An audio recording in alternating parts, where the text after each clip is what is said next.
Weekend Warriors. Warriors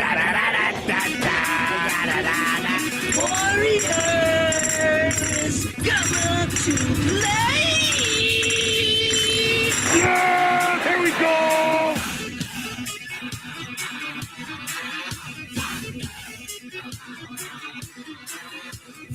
Good Saturday morning, everybody. We are broadcasting live from the Weekend Warriors studios in beautiful Peoria, Arizona. I'm Rob Fermano. Alongside my partners in crime, we've got the legendary Philip Amorine. And we have Luke. How could I be wrong with a name like Wright? And this is, go ahead, the Weekend Warriors. The Weekend Warriors. If you want to talk or chat or even be in studio with any of us, good luck on that last one. But you can certainly enter and join the conversation by getting to us online, however you're watching this, however you are joining us, whether that be X, Facebook, come on, or Instagram. No! Incompetent YouTube. He thought I forgot it. I did.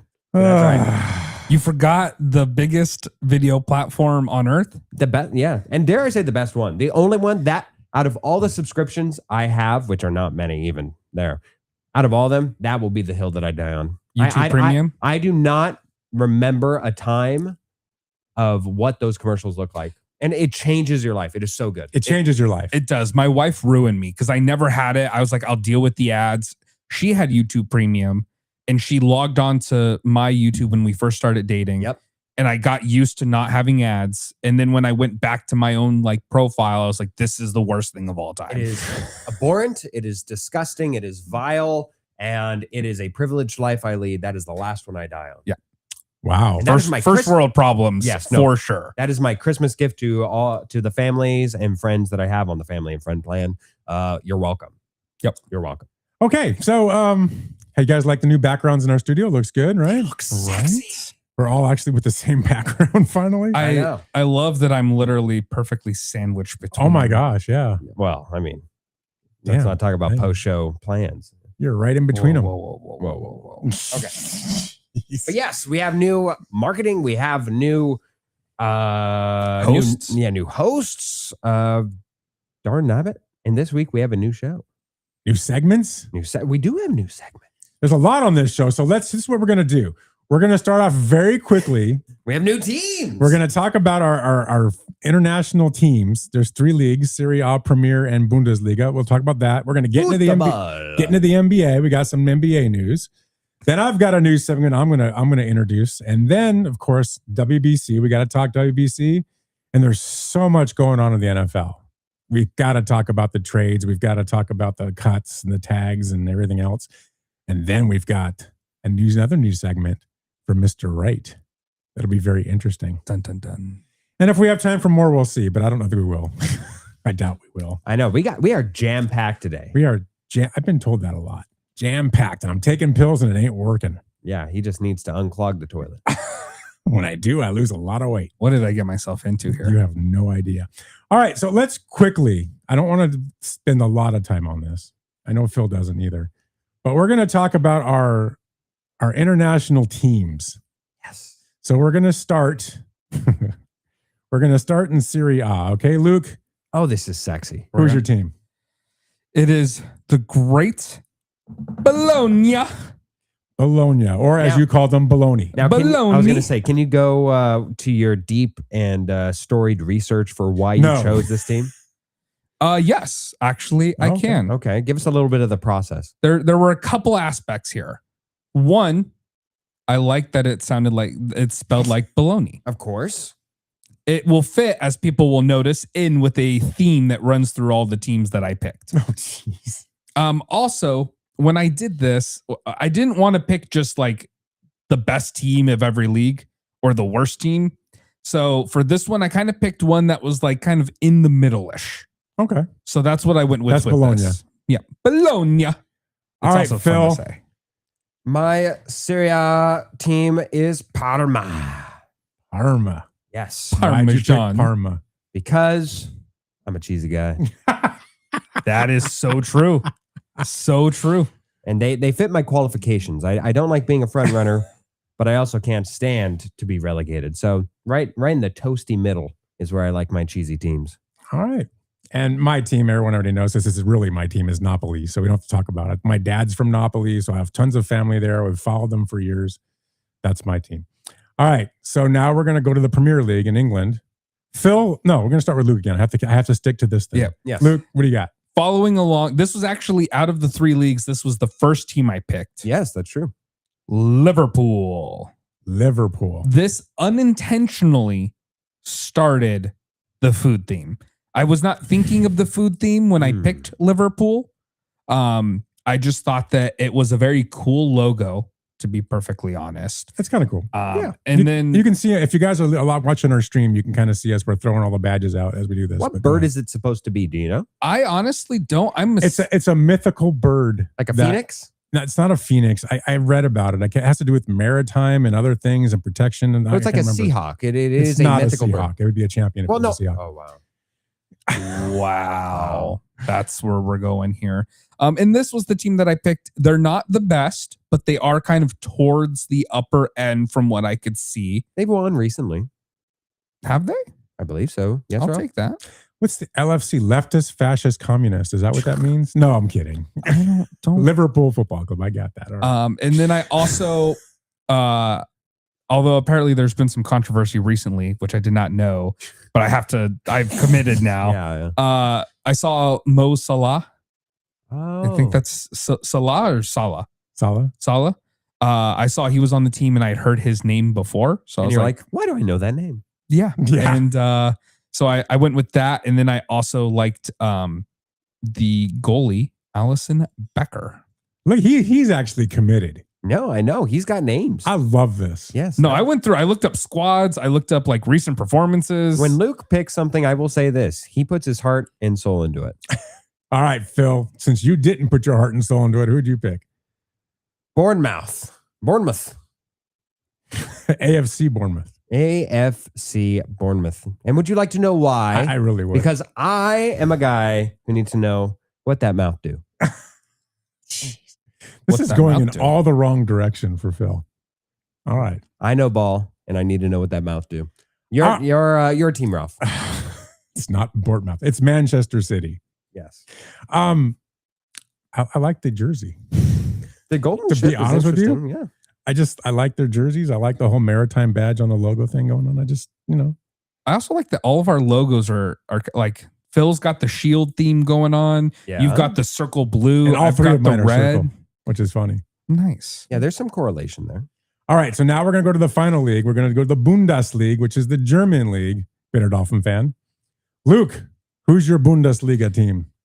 Again, following with the food theme, maybe Bitter Dolphins fan is going to be able to guess who this is just based off of the food theme. Or the logo, because I have no idea looking at it who that is. I am going, oh yeah, I did not realize that their logo had no indication of who they are. The Hamburg You could tell me that that's a national state flag.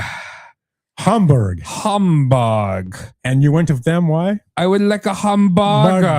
Burger.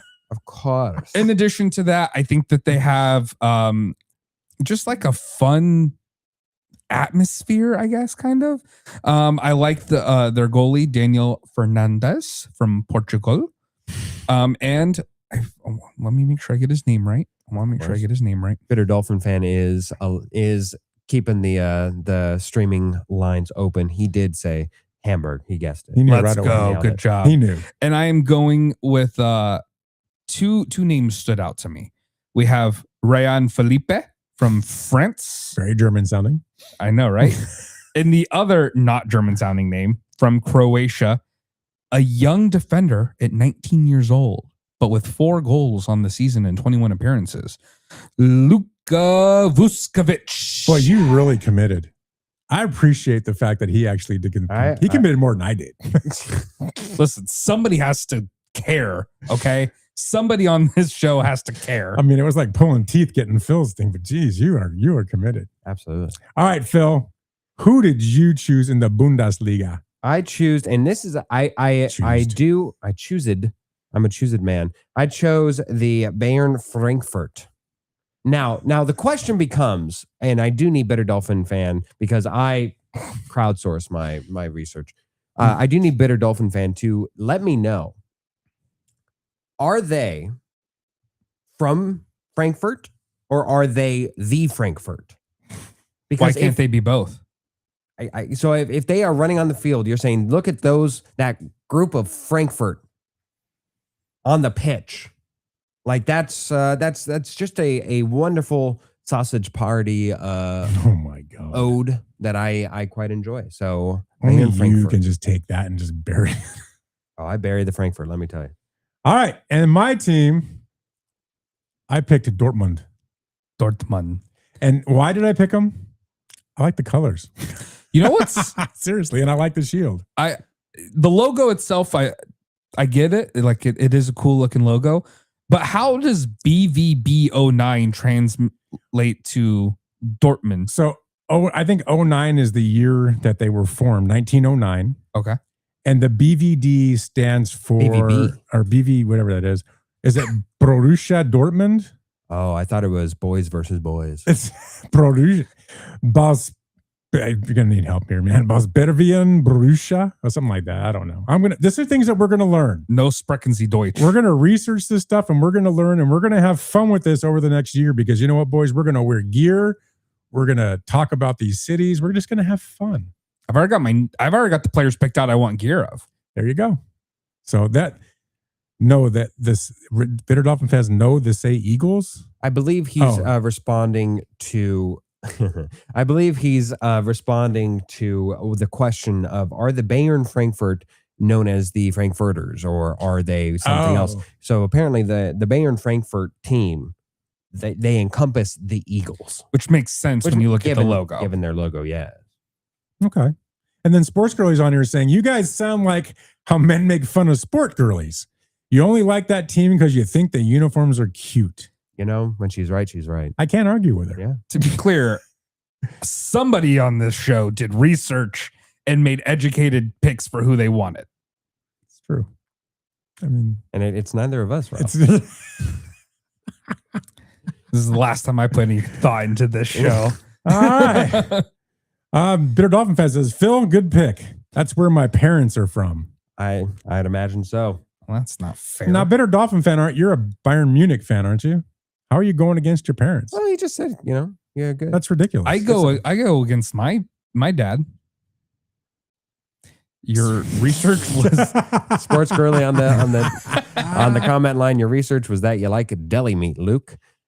That's all for you, buddy. I'm we not got the judging that. deli meat guy. To be We got clear, the cheese guy. I'm the only one on the show who named a single player from any of their teams. Well, I can name half the Napoli team. I mean, that's what about easy. the other two?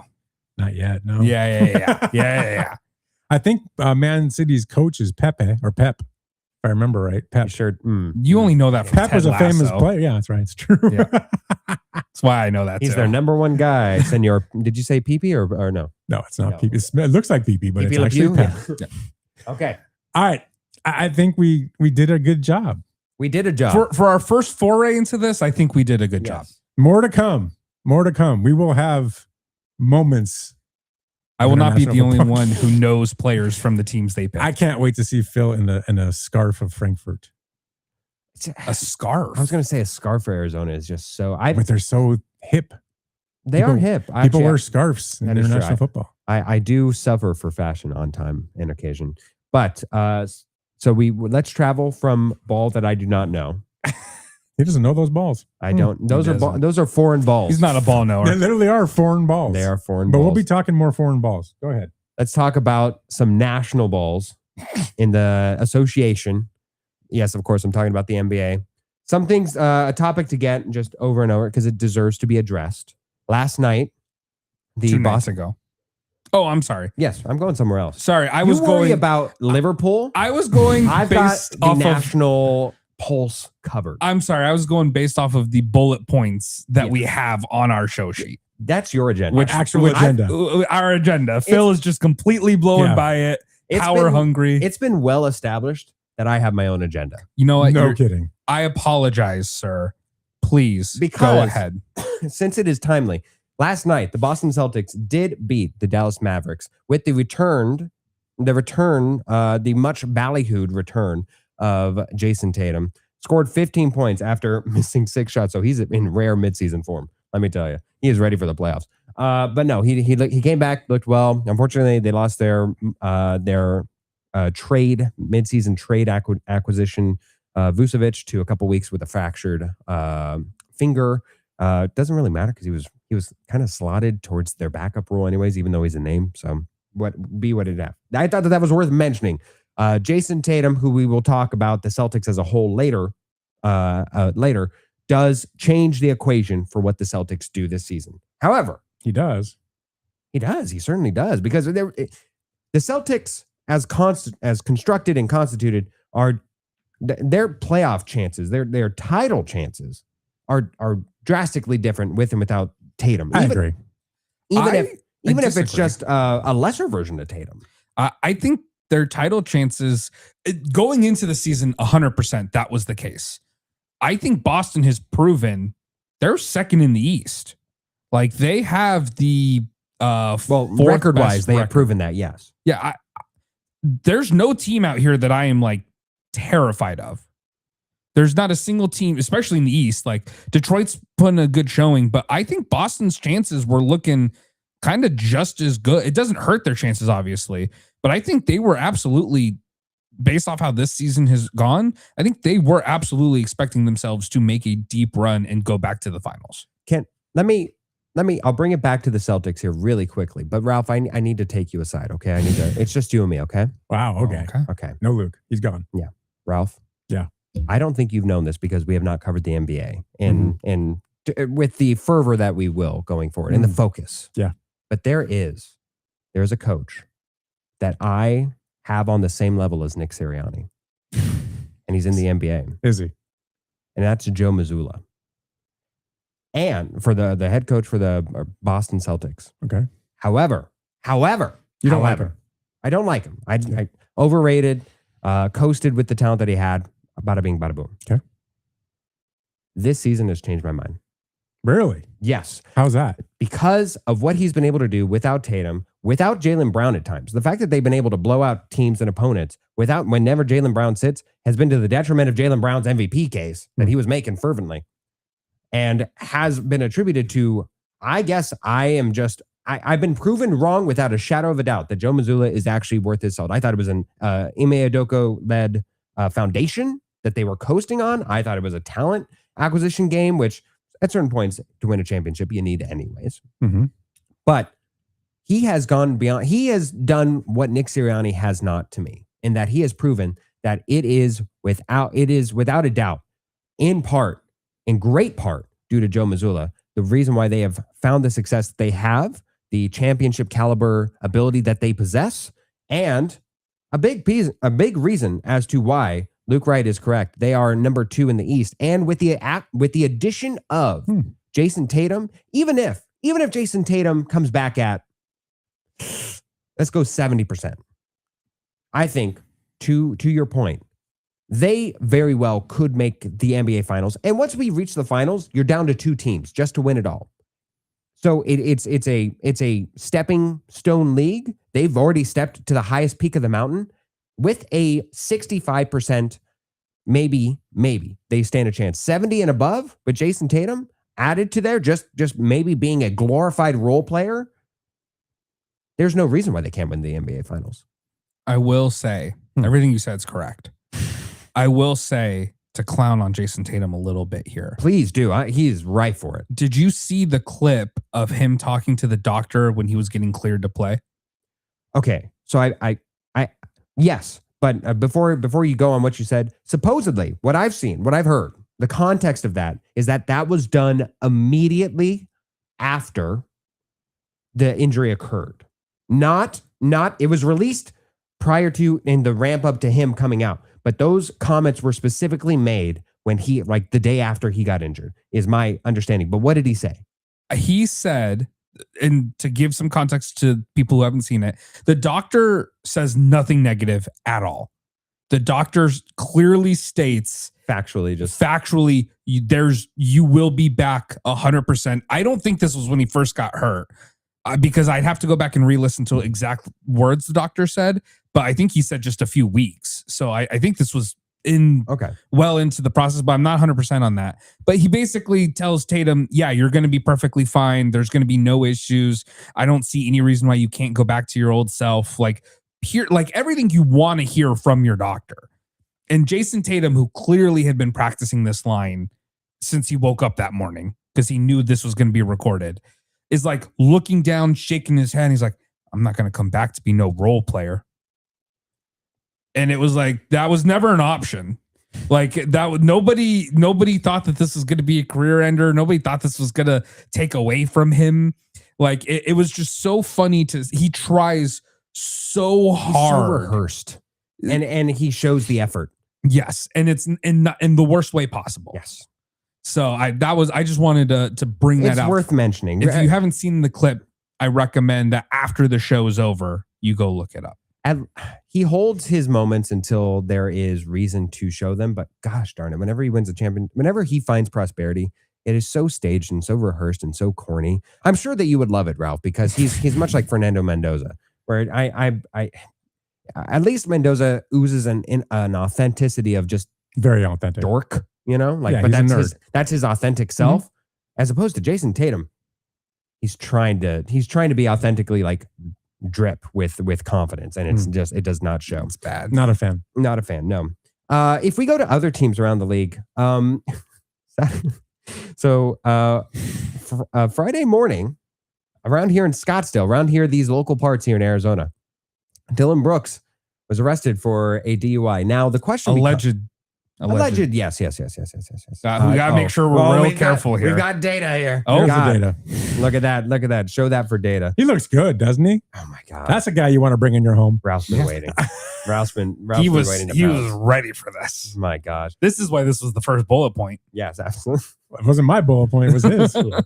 So Dylan Brooks, I guess my question is, even whenever there's been prosperity shown, have we reached past the point where he can lead to the promise that the first half of the season for the NBA, for the Phoenix Suns specifically, where they were, like, should they?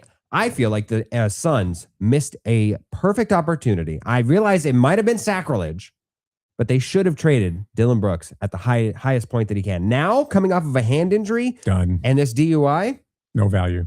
Alleged DUI.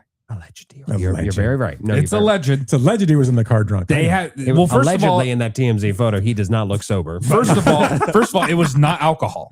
No, better. So what was it? Meth? No. We can't do that reckless speculation. Allegedly, it may or may not have been some devil's lettuce. Allegedly. Okay, I need to look at the picture again. Hold on, I gotta see this. But it supposedly it was not alcohol. He looks pretty jacked up.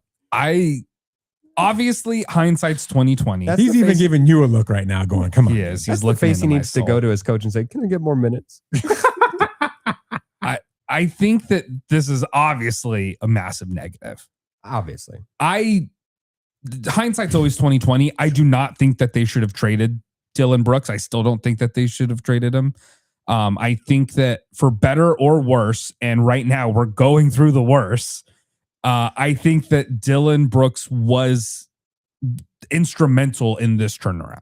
I think Jordan Ott has done a very good job. I think much to my surprise, I don't know if you believed in Jordan Ott before the hire. He felt like a cronyism hire. The fact that they are both him and the GM. Yeah, the fact that they are pretty much entrenched in at least the 7 seed, being 4 games above Golden State, and I think they'll make it to 6.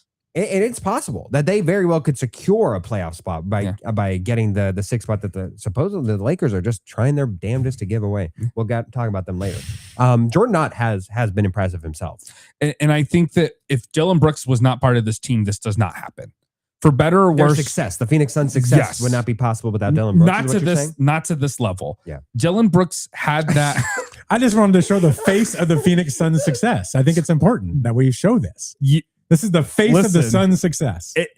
At the end of the day, again, we're going through the worst part. We had the better. His hair looks good, man. We're going through the worst. Like his attitude, his defensive intensity, his getting under your skin mentality. Look at those eyes. He was instrumental when it came to having this Suns team that everyone thought was going to be one of the worst teams in the league. He was a throw-in piece. He was a throw-in piece for Green to come to this team. Yeah, and I think it's worked out. He had an argument to be an all-star. Yes, I would have argued that he probably should have been an all-star reserve. Sure. But I think that is a solid argument. And I think that's we're seeing all of the worst parts literally back to back to back. He had all of the technicals, and so he got the suspension for the technicals, which I do agree was a very weird case, because I think that it got to the point where they just saw Dylan Brooks, and so they'd give him a technical regardless. Like 4 of them ended up getting rescinded because they were just anytime he said anything, they would just reputation tax. Yes. Draymond Green would have these. Now Lou Dort's probably going to be getting those here soon. But I think that we've unfortunately seen the worst spiral. We had the suspension for that. He comes back the next game, gets hurt 8 minutes in with the fractured hand. He's out. And then after a very bad loss by the Suns, he goes out with a little bit of alleged reckless driving, or alleged DUI driving, I should say. Alleged. You see those eyes? There have been no charges filed. So I think that we're unfortunately seeing everything spiral out of control for Dylan Brooks, which is very unfortunate, because he was, I think, such an important member of this team early on. Very expected. But I mean, it is one of those things. Like, that was the question everyone had when he came here. It's the question everyone's had since he's been in Memphis. Yep. Can you get this under control? You are a good player. This is the first time, to his credit, I suppose, for whatever that is. This is the first time that I remember have associated with Dylan Brooks any of his on-court antics spilling out to outside the court.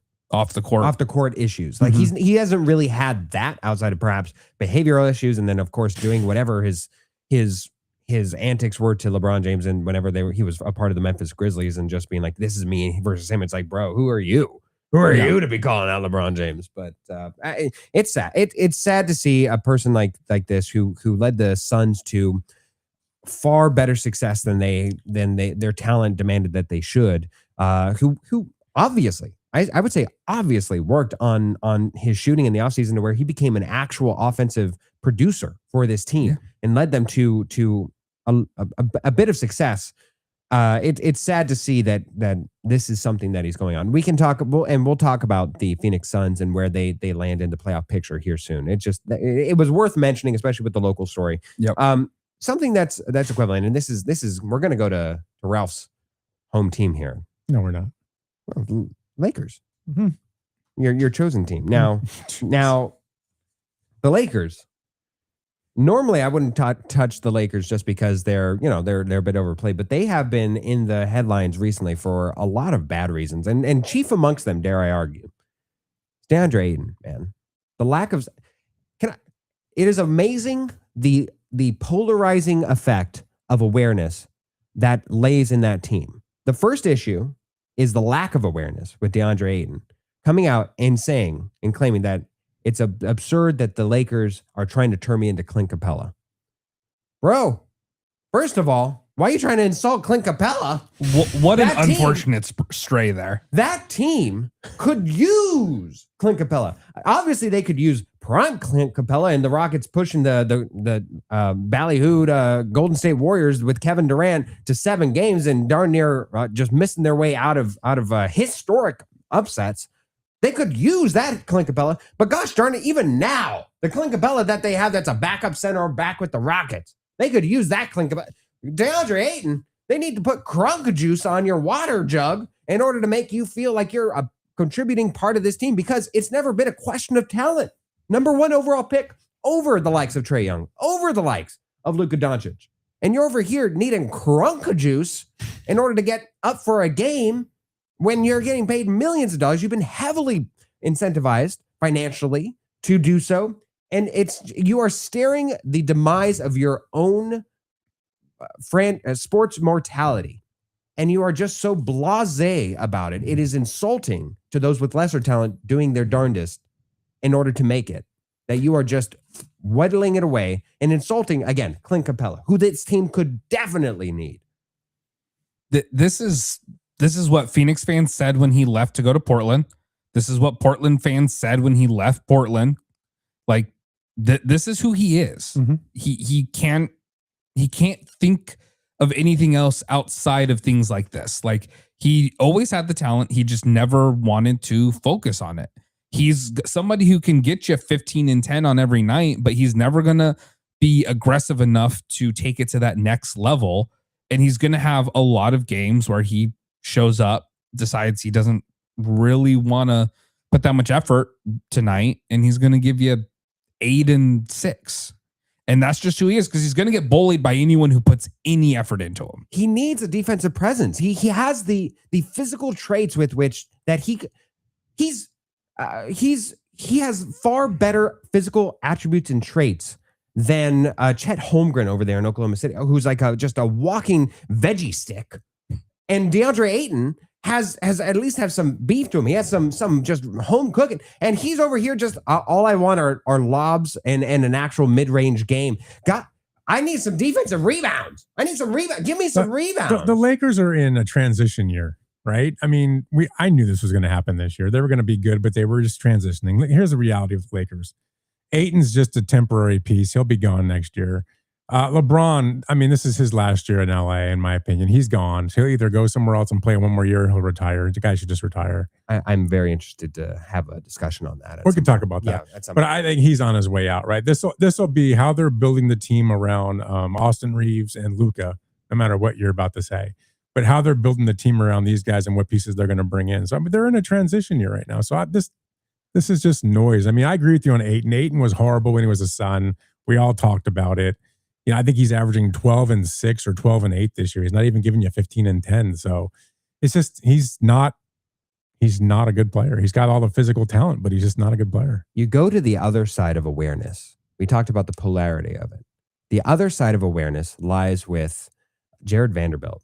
Jared Vanderbilt this week, whenever Luka and JJ Redick, the head coach of the Los Angeles Lakers, got into that little tiff that started over a handshake, and JJ coming over and telling Luka, "How dare you not, JJ, dab me up," and then they're talking about what happened on the court. And upon leaving, Luka does not dap JJ back, and so he starts to get angry, starts to go after his coach. Jared Vanderbilt, with the awareness of a Hall of Famer, just gets up, starts clapping, seeing that all this is about to happen, and goes down, just gets up and pretends to clap for the team like, yeah.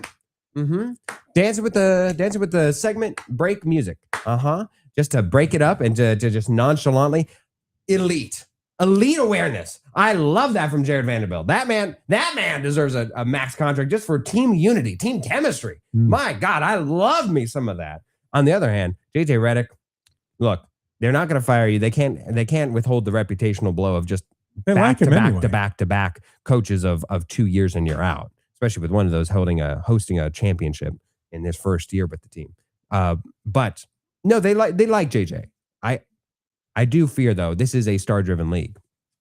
If for some reason you ever lose Luka Doncic, especially given that he's the new shiny toy, and they are about to make sure that he gets signed to super duper max, I wonder whether or not JJ Redick would not be long for this world. The Lakers have feasted on the dregs of the league. They are now getting to a point where it is going to be much harder. They've met a lot of teams with returning superstars. Like there have been instances where they lost to the Golden State Warriors without Steph Curry. Like these are the times during the league's season that you need to bank those wins. Like you can't be losing against the teams that are outright tanking, but especially against like the Pelicans with just a returning Zion Williamson, you need to win those games. You need to win the Steph Curry-less wins. You need to beat. They were one of the teams that lost to a Dylan Brooks-less Phoenix Suns. Look at the Lakers makeup right now, right? Lon Rosen, kind of president of business operations from the Dodgers, right? He's kind of getting things going. Andrew Friedman and Farhan Zaidi are getting involved. They just hired Michael Spentner. He's going to be the chief strategy and growth officer to lead business strategy and international expansion. They're setting all this up. You can see what's happening, right? They're putting all this leadership in place. They're going to go down and get the right players and get the right coaches, whatever they need to make this another juggernaut like it's always been. You're going to see this in the next 2-3 years where the Lakers are they're going to put it together and go. This is all the process. It's like when they bought the Dodgers and started putting it together. It's a process, right? And you're going to see they're putting the pieces in place. And maybe JJ survives and maybe he doesn't. I don't know. We'll see how that goes. And he might not be the guy they want. I have no idea at this point. But they need to get on the other side of LeBron James. It's time to do that. So this will be the last year of having all that money tied up into a guy that's 40-something years old. And they need to move forward with the Luka team, right? And that's what you're going to see.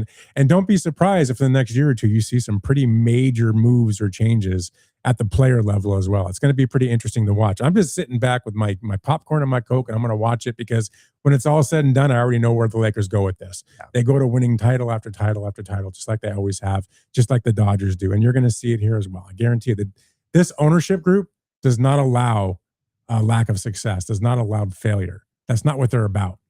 So you'll see. It's all good.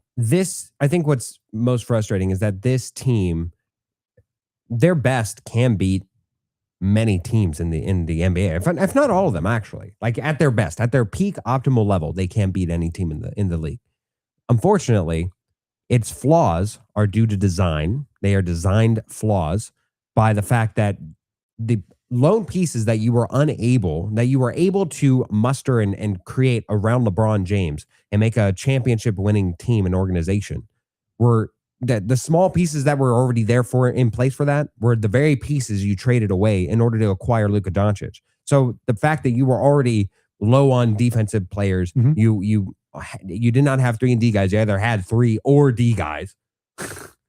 You traded a fair amount of those guys away in Anthony Davis, in their young center that still remains over there in Dallas. It was the right move. It was the right move. It was the only move. Yeah. Anybody, by the way, anybody lamenting the fact that now saying, well, look at Luka Doncic, he doesn't do blah, blah, blah. Let us not forget about the fact that it was not about the idea that the Dallas Mavericks that they traded Luka Doncic whatsoever. A lot of people could have been on board with that. They could have understood it. It was the return that you got. So let's not move away from that. Okay. So we've talked about a couple teams here. I just wanted to talk about the playoffs and how we see them because I don't think we've really had a state of the NBA. No, we haven't. So I just want to talk about a couple of playoffs teams in the West. Does anybody disagree with who you think can win the NBA title? If I were to go strictly to 4 teams, the Oklahoma City Thunder, San Antonio Spurs, Minnesota Timberwolves, and the Denver Nuggets. Does anybody have a thought that anybody outside of those 4 in the West could win the NBA title? I would add the Rockets. You would add the Rockets? Barely. It's close. But at the end of the day, I would be shocked if the Rockets were to lift the Larry O'Brien trophy. I think that at the end of the day, with Kevin Durant on that team, if he just has one spectacular playoff run, and specifically because of him, and then also the fact that I don't think anyone in the East is going to be this like juggernaut either. I think whoever wins the West will have a 60-40 shot at winning the title. Similar to the NFC in the NFL this season, where the true Super Bowl was played in the NFC Championship between the Rams and the Seahawks. You're saying and stating that the Western Conference is where the true Larry O'Brien trophy will be won and lost? I don't think it is as stark as that, but yes. And not as assured as it was. I agree with that. Like the NFC Championship, as soon as I saw New England beat Denver, I was like, it doesn't matter. It's going to be Seahawks or Rams. In this case, like I said, I think it's more of like a 60-40 split. I think that was a 90-10. This is a 60-40. Yes. Yeah. I agree. So I would add the Rockets to that list, and that's basically it. I would remove. I don't think the Spurs are for real. I don't think the Timberwolves are for real. I would remove both of them. I don't see either one of them winning the championship. I just don't. I don't think they have the teams to do it. I do like the Rockets. I think they have the ability to do it. I think the Nuggets can do it. I think the Lakers will make noise in the playoffs. I don't think they'll win the championship, but I think they'll make noise. But yeah, I mean, I would just remove more than add. I don't believe in the Spurs or Minnesota. I don't think either one of them has a chance in a heck to win a championship. He's taking away. I'm taking away. He's saying, you have one too many. Yeah, I'm taking away 2 teams. I would, in order, I'd go Thunder, Nuggets, Rockets, Spurs, Timberwolves, and then I'm not even 100% convinced the Lakers are not going to make it out of the play-in. I think they'll be fine and they'll make noise in the playoffs, but they ain't going to go anywhere. But they'll make noise.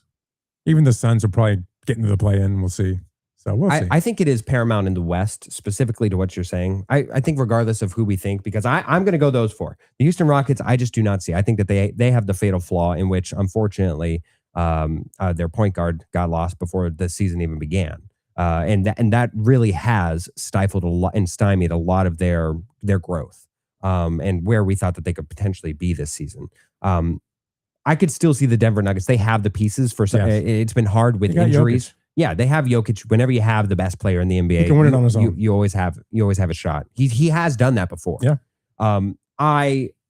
I think regardless of what you feel, it is imperative. It is just so intrinsically important this season more than in recent years past to be the number one seed. It is important for the Oklahoma City Thunder, who only maintain currently a 2.5 game lead over the San Antonio Spurs. It is paramount. And they're not impressive. They're not impressive. I don't feel the same way I did about them last year or beginning of this year. No, I agree. And so where I'm going with this is that they need to win.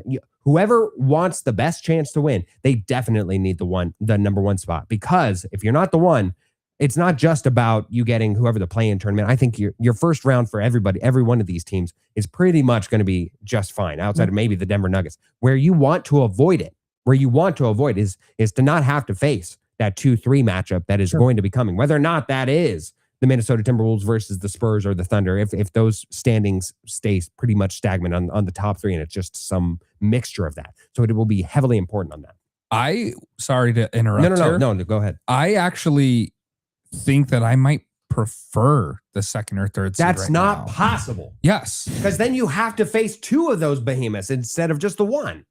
I disagree. I would much rather play the Spurs or the Timberwolves than the Nuggets round 2. Yeah, Nuggets I agree with you. Round 2. I agree with you. So again, let's say you're the Oklahoma City Thunder. I want the Minnesota Timberwolves. I want the San Antonio Spurs. So And that you're- would and be you're a saying- 2 or Yeah. 3 seed. Yeah, so you're saying this is your thought. If you're the Oklahoma City Thunder, you want the Spurs, you want the Timberwolves, as opposed to the Denver Nuggets? Yeah. Yes. No, that Yes. cannot be possible. I do not want to play against Jokic. The Nuggets almost beat them last year. Almost, but that was with a was with a beat up Nuggets team. I don't know. I don't know if I necessarily agree with that. I mean, but It's okay. You're wrong a lot. We'll just add this to the I tally. tend to lean toward what Minnesota he's saying. Timberwolves were specifically made to counter Denver Nuggets. Yeah, they ain't right. winning anything. Yeah, I feel like they're specifically the Minnesota Timberwolves are a fascinating discovery because whenever you look at it, they have some awful losses against really bad teams. Yeah. But they turn it on against the really good teams, meaning that one would think then the correlation is in the playoffs. You would always have the Yeah, but they always fall apart in the playoffs. It's hard to trust anyone outside of Anthony Edwards on the Timberwolves. Oh, And then he I mean- gets stupid in the playoffs and he shoots every shot and then he misses everything and then they lose. far be it from me to Every put, year. to put any trust, and I want this to be on the record, any trust in a Frenchman, especially when his name is Rudy Gobert. Get out of here with that. Get out of here. Well, with that goes for the Spurs too then. Oh, wow. Oh, He got me. Gosh, dang it. Well, I think Wemby's easy to take out of the game. I think the Lakers showed you early how you do that. You just go at him, get him in foul trouble, and he's on the bench and he's a non-factor. Honestly, that's what scares me about the Spurs. They have the widest Right. range of success to failure ratio. All because of him. It's because of he is such a game changer in Yeah. talent whenever he's allowed But to. you can get to him on the affect it. bench. And one would hope Go that is right at him. necessary. well, I would also argue though in the playoffs they are a lot more. They like to hold their whistle a lot more. True. So I think it will be hard, especially for Wemby. I guarantee you that league office is putting in a call. Hey, Because they want guys, him on the court. Yes, they want him on the court. They want the Spurs to be good. They want Wemby to be good. Yeah. So I think that like it's going to be a lot harder to get him in foul trouble when we get to the playoffs. We'll see. But I think he'll get in foul trouble. I don't know. I'm with you on what you said. I mean, I don't want to face Jokic. No, I don't. For that matter, I know he's a Laker. I don't want to face Luka. Those two guys can Playoff take. Luka is a real Those two guys can just take a team on their shoulders in the playoffs, and we've seen them both do it. yes. I mean, the Mavericks got to the finals; they had no business getting there. It was all Luka. I don't think this Lakers team has enough defense like that. You're right. Mavericks That's their team. issue. That's No, their issue. And But that's why I'm if not. him and not LeBron concerned go with off, that. though, look out. I was going to say, Ralph, let me assist you here. He's not saying that he believes in the Lakers to win the championship this year. I believe that's what you're saying. I'm yeah? saying that. Yeah. Yeah. No, you're saying that? I'm saying I don't believe in them. To win the Okay. championship. Okay. But what he doesn't want to be is the first real team to face the Lakers because they are a can get you team. They are a team that if they were hot, like I don't think it's sustainable, but I don't want to be the Houston Rockets and face them the first round. That's like the worst of the options that I can have. It's going to be a scoring fest, right? 'Cause you say it's not going to be defense. It's going to be a scoring fest. Yes. And against the Lakers with Luka and LeBron. Especially the Rockets I don't want that. Who don't have a ton of options themselves to score. If that defense fails in the first round, that would be a nightmare. Yeah. Let's traverse over to the East here quickly. I think it would be a faster discussion to have what team do you not believe in? That like cannot win the East. That's amongst like the top 6. The Knicks and the Cavs. You don't believe in the Knicks? No, I don't. See, the Cavs, I get with you. Any team that has Raptors, James Harden. I don't believe in the Raptors. There's 2 either. rules for the NBA. Never trust a Frenchman and never trust James Harden in the playoffs. It's true. It's Except for apparently Tony Parker. Yeah, that's fair. Yeah. He's got me there too. Yeah. But the New York Knicks, that is abominable, Ralph. I don't trust them. They have to prove it. Yeah, I mean, and here's the thing, though, and this is a point for the Knicks. I think every single team, except for the Celtics, has to prove it. Yeah, like there's no one on the East. Good point. That you can point to and say you have proven to me that you can carry a team to a finals. And win. Do you believe in the Pistons? Really, the Pistons? I get the year they're having, but do you have faith that they're going to? No, absolutely not. That's why I think it's easier. It's an easier discussion to say who do you not trust? Like who would you bet against if there was an option to bet? Like no, I keep the Celtics and that's it. The rest of them I don't trust. So you're saying if anybody besides the Celtics represent the East in the finals, they are dead on arrival. I think so.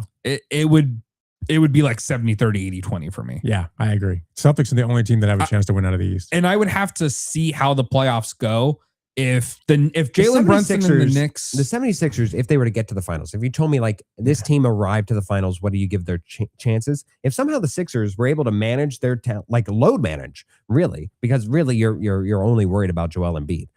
I would find that to be an interesting team to have made it. I don't think that they can make it health-wise. Do you want to know the stats on Joel Embiid? Yeah, what is he averaging? Like 13 minutes a No. This is more straight up stats. The games played stat. Oh yeah. Joel Embiid has been in the league 12 seasons. Yeah.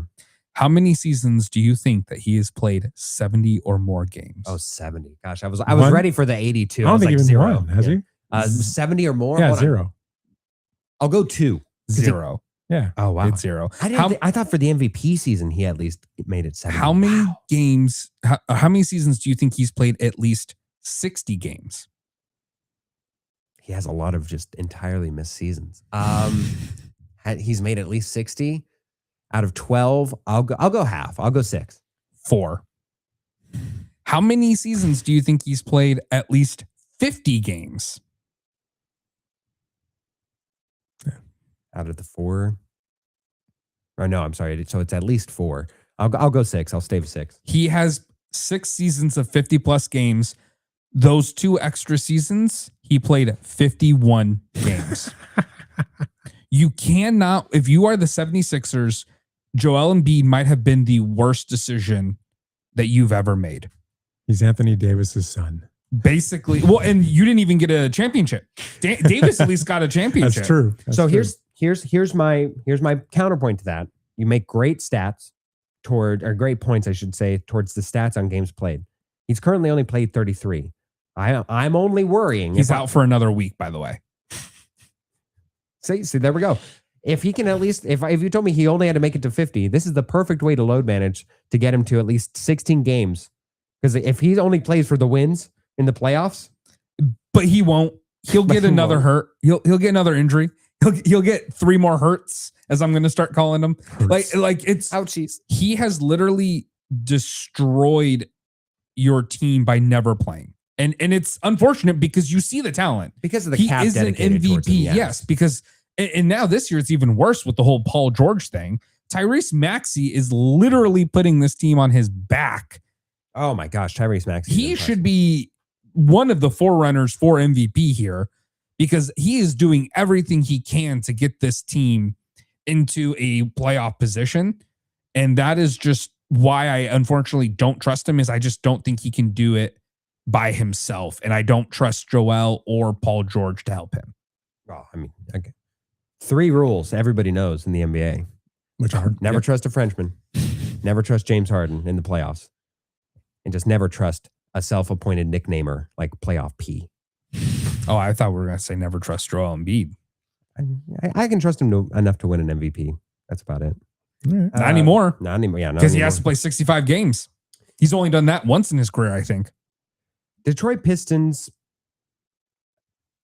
You think they got it? You think they could win an NBA Finals with this amalgamation of talent? I don't think it's so. hard for me to imagine a team. They are the stereotypical young team, right? Like what everybody wanted to label and put on the Oklahoma City Thunder is what this team is, truly, to me, because they have Cade Cunningham, who has been minimized as of late on the more physical teams, but prior to that, he was your only go-to guy, your bucket getter. And I don't trust pretty much any of their other options. They made some acquisitions during the trade deadline to slightly push their chips towards the middle of the table. Not all of them, just a few. I feel like the Detroit Pistons will be heavily dependent on matchups. I mean, the NBA playoffs really a lot of the times come up to matchups and who made it. But the Detroit Pistons more than most, if they get a winner in the second round of a Toronto Raptors shell of a Philadelphia 76ers, and then all they need to do is just beat one legitimate team left, and that's I don't know, the Cleveland Cavaliers. That's a team that I can say that they can beat and then make the NBA Finals and then promptly lose. Probably.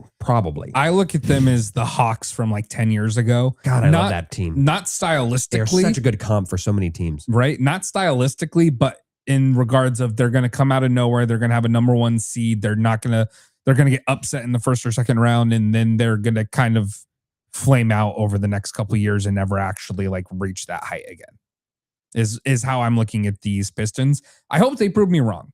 I love when teams that have been bad for long periods of time can have this revitalization and it sticks. It's nice to see Detroit successful again. I mean, like Ralph hasn't seen a successful Detroit Pistons team since Isaiah Thomas.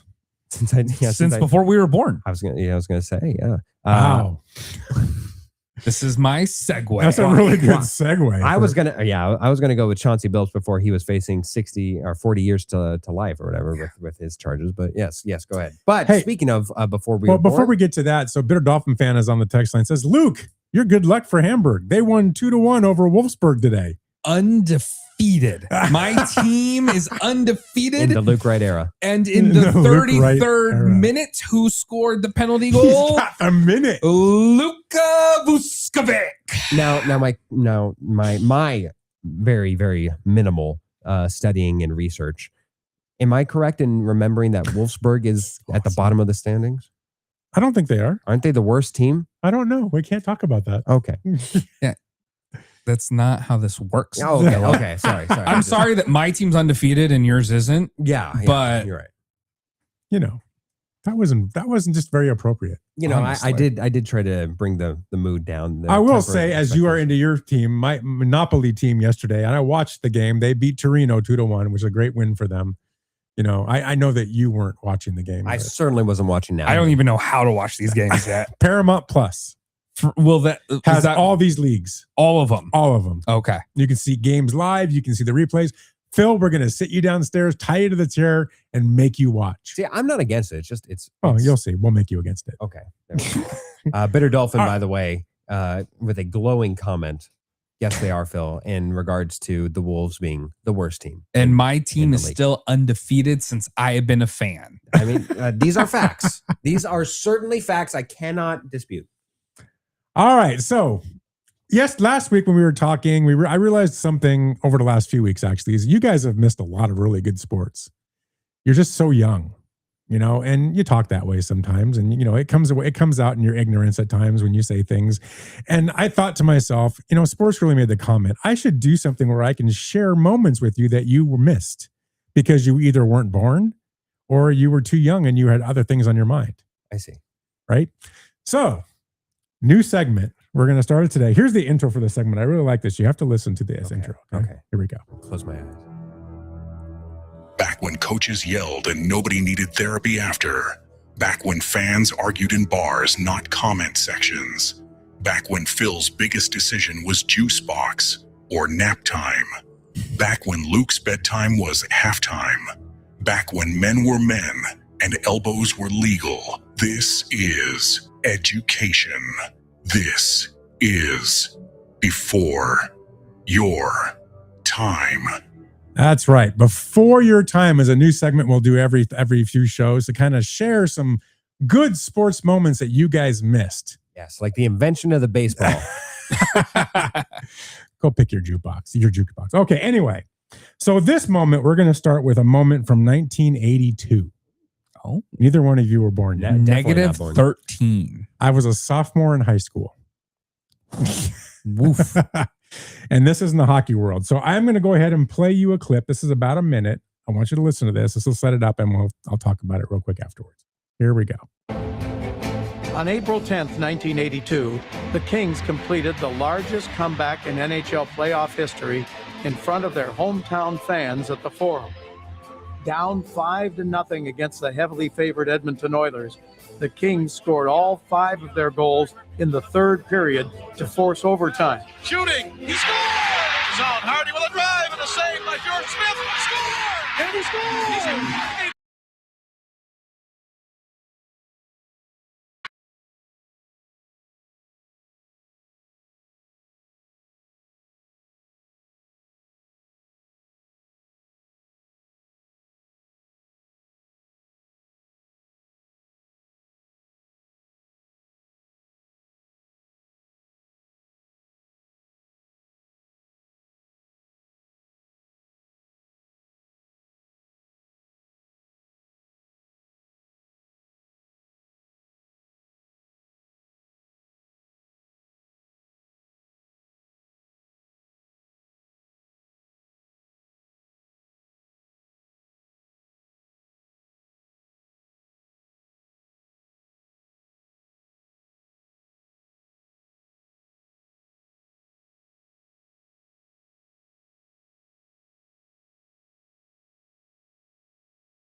Gretzky was the first Kevin Durant. All right, we're back on. Sorry, guys. We had an audio issue. I'm not That's really right. sure what happened. So is this all to say that Gretzky was the first Kevin Durant, Ralph? First guy who lost so horribly that he had to join the team that he lost to? No, I don't think so. He lost so horribly that they went ahead and won 4 Stanley Cups after that. I mean, Kevin Durant didn't do that. No, he certainly did not. He only won 2. Yeah. Well, with the team. Yeah. Not with his former team. But yeah, no, that was a beautiful moment. Did you learn something? I did. You know what our fans learned? That they couldn't hear us. Yeah, they did not learn anything that we learned, but anyway, wow, that really went really well. Oh my gosh. I think that's a good omen. Yeah, it's a good omen. Thanks, Sports Girly. Well, we went back to before your time that there was streaming. So we had to all huddle in. But So can everyone hear us now? We should be back up. We had a little bit of technical difficulty. Just give us a quick what do you call it? Chat to let us know you can hear us again. I'm pretty sure that they can. Yes. The Miracle on Manchester. I love it. Yes. Well, I think that's as good a cue as any to take us to. Do we want to take a break? Do you guys need a break? I think I'm good. Yeah, we can stick around. Let's just keep going. Okay. Let's just keep going. So let's switch to I'm sorry about that, everybody. Let's just switch to the WBC. You guys want to talk about that? Yeah, we got it going on right now. Canada up 3-1 against Colombia. First time they've been in a winning position this side of the Olympics. 3-1, Colombia. We'll leave that go. All right, so let's talk about it. Have you guys been watching it all? Have you seen what Ohtani's done so far? I have not been able to watch it. I don't have the Fox app. I'm about to. Well, you can watch it on other things. My goodness. I'm only seeing it. Well, I don't have anything that has Fox. Oh my goodness. Can I tell What? you guys right now? This is astounding. The cheering section for Colombia is looking fantastic. My Okay, goodness. you need to stop. I'm a talent scout, and I see 2 prospects right now. Sports Girl is on a text line saying, you need to stop. No, she's saying, can we rename this segment Sports Girly Before Your Time, brought to you by Sports Girly? That's funny. That's No. too many sports girls. There's a lot of Sports Girly in there. Yeah. I feel like that's a common theme with her. She does enjoy making her presence announced. So I love it about her. Only thing I want to mention so far, if you've been watching any of these games, and Luke made the comment before the show that they've been pretty bad games so far up to this point. They've been pretty lopsided, which they have been. Well, Yeah. it's because in order to make the pools viable, you have to make sure that the good teams have a chance to make. You don't want to have a pool of death. Oh, absolutely. Like I get that aspect of it, but it does make for the first couple days tough watching. But Luke, how could you say it's poor watching whenever Scooball, our great American pitcher, is going to be on display today against Or tomorrow. or I forget what day. No, it's 6 p.m. I thought it was today. Yeah, against Great Britain, the immortal Great Britain World Baseball Classic team, and then he'll be heading home. Yeah, that pisses me off. I'm not happy about that. If you can't commit, then don't come. Why are you there? So we had a whole discussion last week. Yeah, and I've changed my mind. I knew you would. I'm mad. I knew you would. I have changed my mind. I think if you're not committed, get out. I mean, look at, Kike Hernandez is hurt. He can't even play ball again until May, but he is with his team. He is there at the games supporting his country. Why can't you do that? This was my Scuba. I told you last week, far be it from me to be the ugly American, but I want the team that's going to be out there. Or if you're not, at least be called upon with your greatness whenever we so need it, which would be a playoff person. Not Great Britain. Not Great Britain, who's not going to hit our 4th best pitcher. So why are we wasting you in the opening day? Just so that way he can get a championship thing. If they happen to go that way, he doesn't deserve it. I would agree. Or so that way he can just say, "Oh, I was a part of the World Baseball Classic." I'm done with him. You can't be a Dodger anymore. I'm done with you until we sign denied him. his Until we sign him, Yeah. then I'll be okay with it. But right now, I'm done with you. My Just goodness. done. I'm sick and tired of this. I told you they're not. Sick of it. The only way I am. that you can get away with only pitching one game is if you let the manager determine, you know what, we're going to really need him against Japan or however the playoff thing fits out, and you're like, okay, we're going up against the Dominican Republic. We'll actually need a good pitcher. Let's use you now. Not in game one, so that way you can just have you want to talk about participation trophy. So that way you can have the participation trophy of just having pitched in the series. It's absurd. I want to talk about this real quick. I went to go see Team Italy. Right here, see this? Team Yes, Italy. you did, and you sent us a picture. I don't know if I did. I think I have it here. We go. yeah, I was gonna say I don't know if you've shared it or I want to share something about this game. Let's see if it comes up. with There it is. some So prime. that's me and my son with Team Italy behind us. They were playing the Angels. It was an exhibition game, and you some can see us. prime mustaches there on display. Yeah, he's got the whole Raleigh fingers thing going on. That's incredible. But we're given the sign, right? Here's the cool thing about Team Italy. The coolest thing in the world. So every time they get like a hit or a double, you see them like at second base and they just go. I love that they lean into the They stereotype. just Fantastic. go into I the love whole- it. And the whole dugout's just going.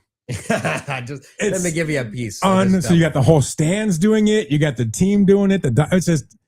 It's phenomenal. We are so as WAPs, and I will say that as a WAP, we are so bought into this. As a guy without a passport, we are so bought into this. It was just so much fun. You haven't even been to Italy? I've been to Italy. Did you buy a Oh, gelato okay. while you were there? What was that? Did you buy a gelato? We while you were did buy a gelato. I bet you did. Listen, We gelato did. is great. Hey, It was so much fun. It was like one of the funnest times I've had at a ball game in a long time. did they have any Italian themed songs like "When the Moon Hits Your Eye"? But for like the home run, They did, and then they actually played the Italian national anthem, which I thought was very cool. I can't say I've ever heard. I missed that part of the Olympics. I lived in Italy and I still don't think I've ever heard of the Italian national anthem. Really? Yeah. Where'd you live? 3 or 4 years. Sicily. Oh well.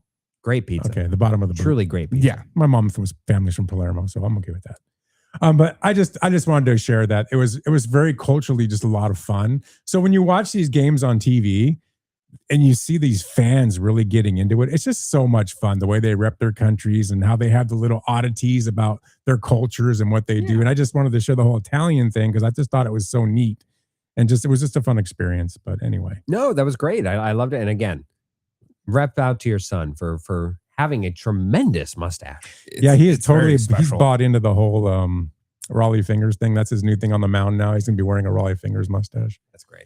So hey, all power to him. Oh That's yeah, cool. if you can do it. So other than that, I mean, the other thing I would say is Ohtani, he's killing it in 2 games. I know you guys made the comment, well, he hasn't faced any pitching, and I get that. He's batting .833. He's got 2 home runs, like 6-7 RBIs. I mean, he's just killing it. If anything, he should be doing better. I'm honestly I don't know that he disappointed. could. I just don't know that he could. No, he should have at least 3 or 4 home runs, batting at least 900. It's a glorified batting practice for him, man. Is he just like is he the best athlete in the world? Is this like the best sports player in the world right now? I don't know if I'd say best athlete. I don't think he's naturally there. Like I think if you give him time to train for some certain things, he would make a go of it. He would make a decent showing.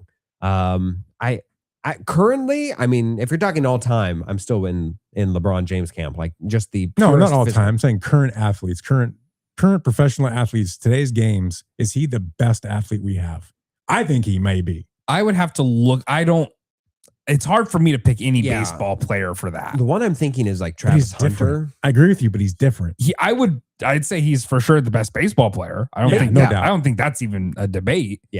But just as an athlete to his game and what he does and how special he is to that game, is there anybody else in another league that's that special to their game? Well, I think those are 2 different questions at that point. Okay, well, take that question. I special to his game right now, I would say yes, he is number 1. I don't think there's anyone else who is. We always make jokes about Babe Ruth, like, yeah, he's Babe Ruth, but he played so far back then, like nobody else was any good. Like we always have that discussion with Babe Ruth. Ohtani doesn't get that because he's doing it when everybody's playing at peak levels. So I think that in terms of historic value of what we're witnessing right now, yes, Ohtani is number 1. Phil, what do you think? Look like you're struggling. Well, right now, the one that, because really what we're talking about is just a physical freak, right? Yeah. And right now, there's only one other physical freak that exists that is so freakish that he's considered an alien. Oh, don't you say it. I'm not saying he's right there yet, but especially on whenever we talk about Shohei Ohtani and what makes him so impressive, specifically in the field of baseball, is that he affects both sides. And in that you don't even need a defense. You can have people out in the outfield eating rotisserie chicken because Ohtani's shutting them down by just pitching alone. And then also creating a problem offensively. Wemby's a two-way player. He said it. He's a Frenchman. It's- And he will have the ability. The fact that he can miss a 3-point shot, take 2 steps, and then tip in his own dunk while also blocking Kevin Durant. Kevin Durant taking a shot. He has the ability to be that dominant within his own sport and affect both sides of both offense and defense. Currently, Ohtani's still got the edge because he's got consistent production to his name. He's also got an MVP to his name. So I'm sorry, like 3 of them, 3 or 4. Did he just win his 4th or 3rd? I think it was his 3rd. Yeah, and I can't believe he used both those names in the same sentence. I've lost all. It's got everything with potential. this. I understand what you're saying. I would go back to, again, I think it's slightly like I would not consider Wemby to be the best athlete even in the NBA. No, not even I think close. That's probably like Anthony Edwards. Maybe, yeah, something like Or that. LeBron James. I mean, Not 20 currently. years ago. I mean, even at his age, he's the most I'd even athletic go 40-year-old you ever seen in your life. He's definitely the yeah. most athletic 40 plus year old for sure. But I think in terms of like, we've seen great two-way players before. And I don't think Wemby is going to match that because unfortunately I still am in the camp of I don't think he will be durable enough. I don't think he's going to have a long career. I think he'll be a better version of Joel Embiid. I think that he's going to be, yeah. And I think that's kind of what he's trending towards is just better Joel Embiid, which is fantastic and an MVP player and an all-time great. But Shohei Ohtani, I don't know if I don't follow this baseball world enough to know if what I'm about to say is a hot take but I or feel it in the my basic bones. take. I don't think it is that much of a stretch to say that Shohei Ohtani is the greatest baseball player of all time. No, that is definitely. I don't think Who that, argues with that anymore, Ralph? Because I remember of all time. I remember like the first couple of years, especially near the end of the Angels, that was an arguable discussion. But especially cemented with the World Series, 2 back-to-back World Series wins. I don't think it's a discussion anymore. No, when you say all time, it's kind of hard to say. No, Because the game was so different. you drop him back then, he's crushing. But think about, okay, not that I'm a Yankee guy, but think about what Babe Ruth did. And not only was he an amazing pitcher, but he crushed the ball. Now, was he athletic? No. He used to drink beer and smoke in the dugout. He was overweight, which made it even more impressive because he was an unbelievable pitcher. I mean, people don't remember how unbelievable he was. It was a shortened amount of time. But He was Ohtani-ish, maybe even better than Ohtani on the mound, and he just destroyed the ball. So it's hard, right? I mean, it's hard to gauge those two because guys weren't athletic the way they are today. they weren't allowed. Which means it's more impressive that Ohtani can do it at this level. This day. Maybe. Yeah, I mean, maybe. I mean, I don't know. I didn't live around the time of Babe Ruth, but I've seen enough film to be way impressed with what that guy did. I mean, it was unbelievable. Estimates say that Babe Ruth was throwing somewhere between 80 and 90 on his fastball. It's just, to me, it's not a question. It was a different game. I mean, but that to me, that's what I'm a different saying. Player pool. So what Luke's saying is the hyper specialization of players now only fortifies Shohei Ohtani's case for being the best of all time without any other contention. Because even if you go to Babe Ruth, first of all, segregation, just going to go there. Yes. Second of all, I don't know what that means. Yeah, I'm sure you know. Yeah. Second of all, the ability that half the league at that current point in time, if you weren't a top tier player, you were a plumber during the offseason. You were. Oh, of course. Yeah, you were somebody. You couldn't dedicate your time to getting your body right. No. You had a family. You worked at the factory. Whatever it could be to make had whatever it was that to make ends meet. We got some people on the text line here. What's your brother? Yeah, Babe. Okay. I forget what Dominic is from. Okay. Dominic. The Babe had a .690 slugging average. Again, he's not facing the same competition that they are now. Like it's a fortification. It's the same idea that we have in basketball, where whenever we argue who is what, and you're like different eras, but to a much greater extent, do you think baseball players have gotten worse since time has gone on, or better? So, regardless of what you think, I think the only argument you can have are for I don't know, is really what, Barry Bonds? No. I mean, No. You're gonna have too many old people like Ralph saying steroids ruined it. Whoa. But he did. I mean, Barry Bonds is a great hitter. For this conversation, I will give it. Yeah. I will give it to you because we will never know. it's an artificial We'll never production. know what Barry Bonds' peak was at the same time. Authentically. But even then, Barry Bonds, he wasn't pitching. He His wasn't head was throwing this big shutouts. because of the steroids. I mean, the guy was so strong because of the steroids. It wasn't even funny. Yeah. I'm sorry. The steroid era ruined those guys' reputation. Mark McGuire, Barry Bonds, Sosa. I It fully ruins agree in this context. They can't really be included in this context. No. But I would say, and I typically try to avoid comparing eras of sports for It's this hard. exact reason. But no matter what, unequivocally, you could take the worst baseball player in the league today, and he would put up Babe Ruth numbers if you put him in the 1940s or 50s, 60s. Probably even 70s and 80s. Zach Gallen we would be having the Zach Gallen Gallen Award would be Cy instead Young. of Cy Young. Yeah. Are you basing that saying that they throw harder today than they did back then? I'm Because- basing that off of everything they do now is better than what they I did would back argue then. that they spun the ball better back then than they do now. But they also used a bunch of illegal techniques to do that. the only I'm not saying that's wrong. Yeah. Which makes the hitting more impressive, in my opinion, back then because of the way they used to spin the ball. I'll give you the prime example. If you would have watched the game yesterday, it was, I want to say it was Czechia, whatever that country is, Czechoslovakia, the old Czechoslovakia.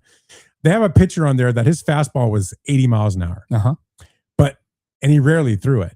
He threw all his spin stuff. Yeah. And he was striking people out left and right, scoreless inning after scoreless inning. It didn't matter because of the way he spun the ball.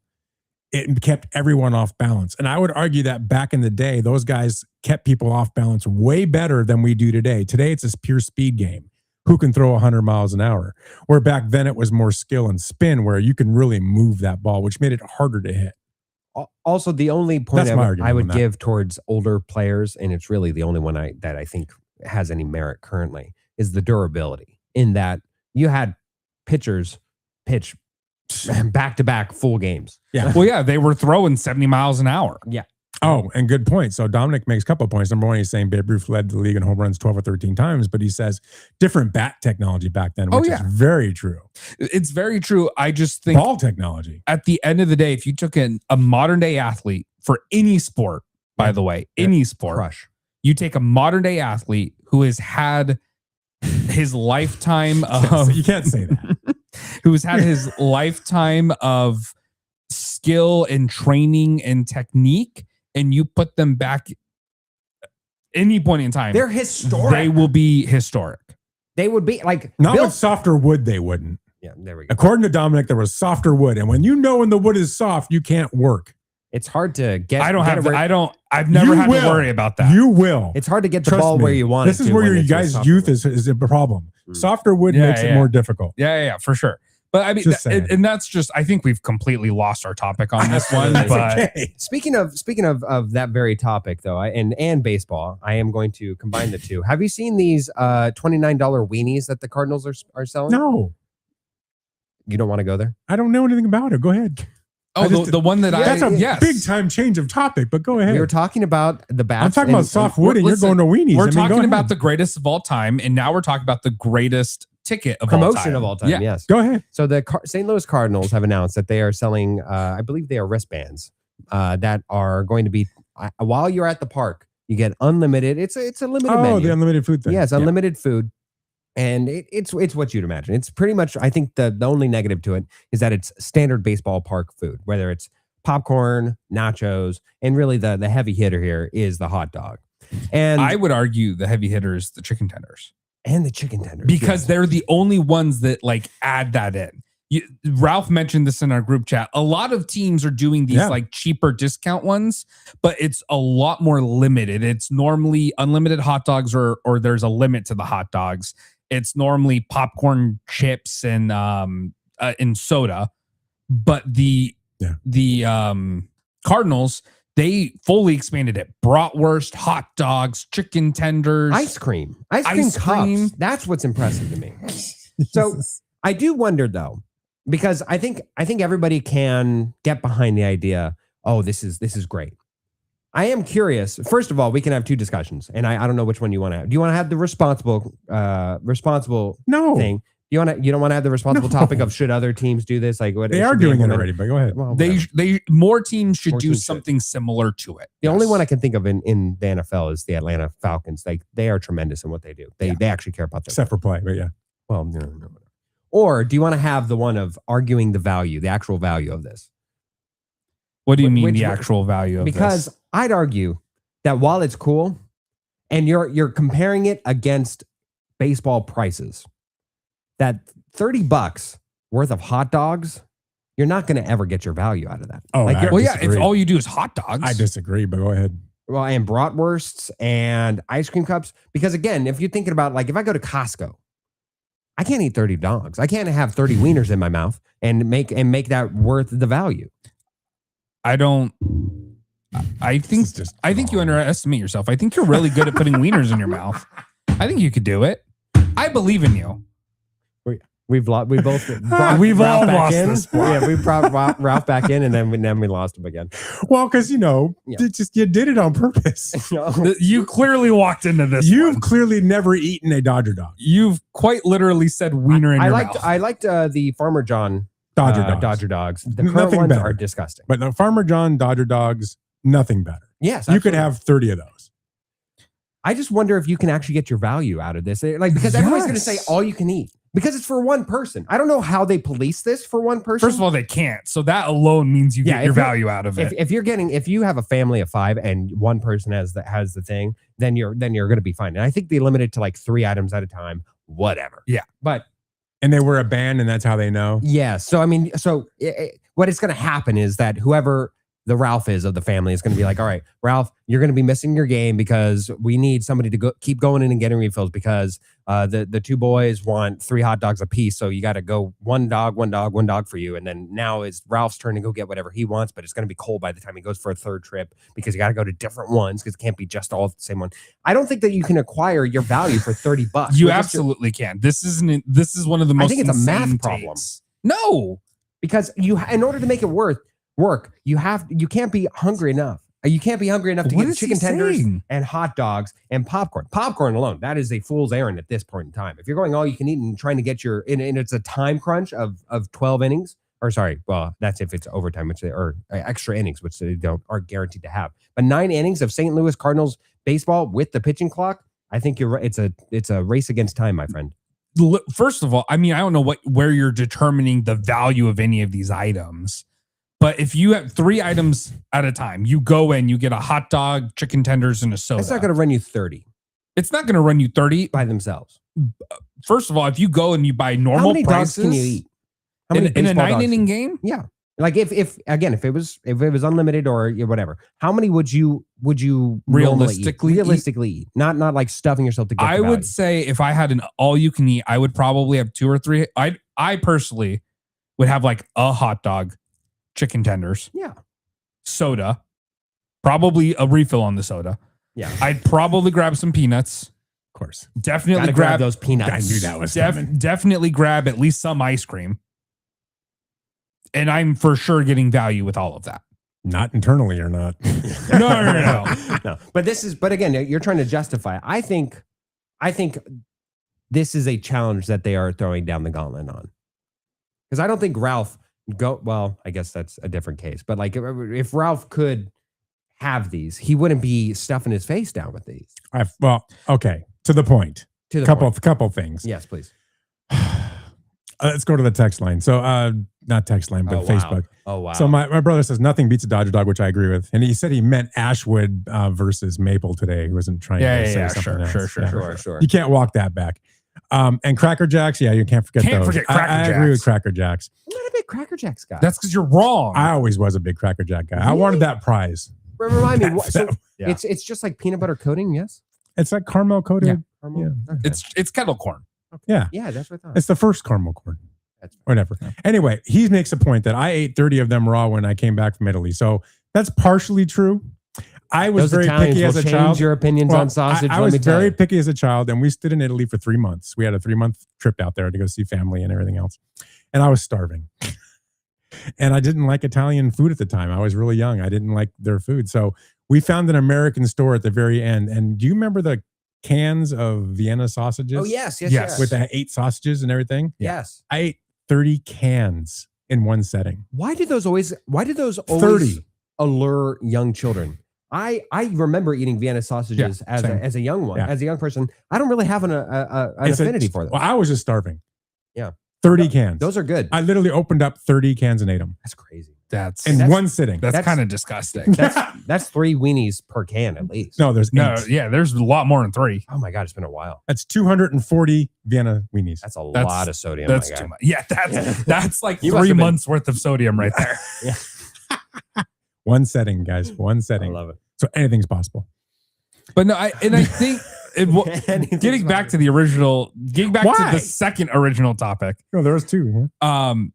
This is value, especially because all of these things without this ticket, even if you just get one hot dog and a soda, that alone is going to run you like $15. Yeah. Yeah. They're going to charge you like $7 for each. So like this is absolutely value. I'm glad it exists. I'm glad that they are thinking of how to be of more service to the fan. I think it's been a little bit overhyped towards like, but it the works. value. But it it works. works. I agree. The Dodgers did this. They started this years ago where the left field bleachers, when they were separate, the left field bleachers, if you sat there, that was the family food section, whatever, and you could go eat as much as you want. And they just served Dodger dogs and they served all the other stuff, the basic stuff. And whoever sat there could eat all game. Yeah. And they could take it home. And they would let them take it home too. Very important, a non-ad to this list, which I would actually agree with. Thank God there's no alcohol of any kind on that. Oh, no. Oh, my. Oh, that one, I think that's actually illegal in most places. You legally cannot give out unlimited alcohol. Yeah, that is just, I mean, you're good God. Let's come to my house. Especially for the St. Louis Cardinals who need to drown those fans need to drown their sorrows in sweet bud or whatever else they can get their hands on. Oh, my God. Forget the 9th inning. By the 6th inning, they'll be rolling out on the field. I'm going to make one more point, and then I think we should move on to NFL. The Suns also do a great job at value when it comes to concessions. Really? Yes, and that's something the new owner, Matt Ishbia, has been really pushing.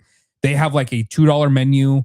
They have very cheap like everything now. Not everything, I shouldn't say that. But you can absolutely go to a Suns game and you can eat, and it will not cost you $100 just to get food. I talked just to Ralph earlier in the show. I would now want to talk to just Luke. Oh, geez. I feel special. Yeah, no, absolutely. Do you know? And yes, absolutely. Do you know? Does this extend to Mercury games? I actually probably. I would assume so too. Ralph, I need you to maintain silence, please. This is a private conversation. Let me turn my mic off. Yeah. Okay, so now you can't hear me. Yeah. So yes, I think that it would. I don't know why it wouldn't. Right. If you're willing to do it for the Suns, I can't imagine you wouldn't do it for the Mercury. One would think so. I'd appreciate it. Okay, thank you. Hi, but welcome back, Rob. Stop talking about non-sport things like the Mercury. Moving on to the NFL. Speaking of let big me just Vienna catch up. sausages. Blissful Hayes is on the text. He said, "Hey, I thought your hat stood for the eye on your hat stood for Illinois Fighting Illini." Well, no, it doesn't. It stands for Italy. Italians. It's not even the right colors, I don't think. No, they're the orange. No, it's not. All right, NFL. Well, no, actually, he's right in that, because sports right now, and especially the biggest just detriment to sports, specifically looking at you, the NBA, talking about selling your sports soul. The fact that they have 20 different color styles and 20 different. Stick with your team. Stick with your team thing. You can design it up the wazoo, but why am I watching a Milwaukee Bucks team with like blue and pink colors? Oh, this is so with the bad. jersey. I know those are horrible. It's so stupid, because especially whenever I go into a bar and I'm watching and I'm looking and I'm saying, who's playing right now? Blue and pink. Who in the hell is blue? Oh, those are some ugly WNBA looking women. Is that what you said when you saw it? Man, that girl's got a big beard. You brought us into this. You did. Look at the beard on that chick. Wow. Anyway, we have 30 minutes and we got a lot of NFL. Yes, that's true. We've spent Luke is too learning much time about this show format. We've lost the plot with Philip talking about wieners in his mouth. Then we gotta get back on track here. Let's go NFL. There's a lot going on. Yes. Let's talk about trades. Start with the trades. Yes, absolutely. Okay, so Bills acquiring DJ Moore. This is the one we're starting with? Okay, well, we won't start with this one. You want to start with a different one? Let's start with let's start with the Crosby. biggest one. Yeah. Okay, so Crosby to the Ravens for 2 first-round Two picks. first rounders Honestly, not enough on behalf of the Raiders? The Ravens? Or the Raiders didn't get enough?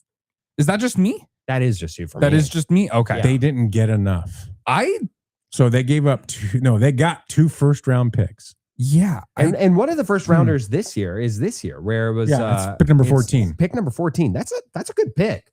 It's Because not a bad pick. That's right. Well, we'll talk about it later because I think it's No, we won't. well, We do not have later. yeah, I know. There's Well, no more later. I was gonna say DJ Moore. That's a bad number 1 pick. Like the reason why that pick makes sense is because it's a glorified second rounder. It is near the end. It is you're paying first round price for as far as contract for what is realistically probably a second round talent. Did you just shift gears? No, I did not. Oh, So I'm saying I felt like you did. no. He subtly did, Yeah. but In regards to Max Crosby, Okay. that is a middle of the round first rounder. You're It's a probably good going to get. There's a potential that you could get somebody who falls. The Ravens are really good at drafting. Lest we forget, they were the ones who took Lamar Jackson with a late round first rounder when nobody else would even touch. well, Ravens drafting's irrelevant here because the Raiders are the one who's going That's to be right. I'm drafting. sorry. So the Raiders need all the help that they can get. They need as many dartboards as Which possible. is Max Crosby, I think we can argue is probably a top 5 DL in the league right now. Yeah, I think that's bit on fair. the older side for the position. He's 29. And he's going to demand a new contract. He's under contract for 4 more years. I'm telling you, he's going to get a boost. I don't know what it is, but he's going to. I don't think he will. I don't think he would. Why would he? I don't know. He's already signed. He literally is about to start his new contract. I don't like this trade for the Ravens at all. Again, I don't like trades like this.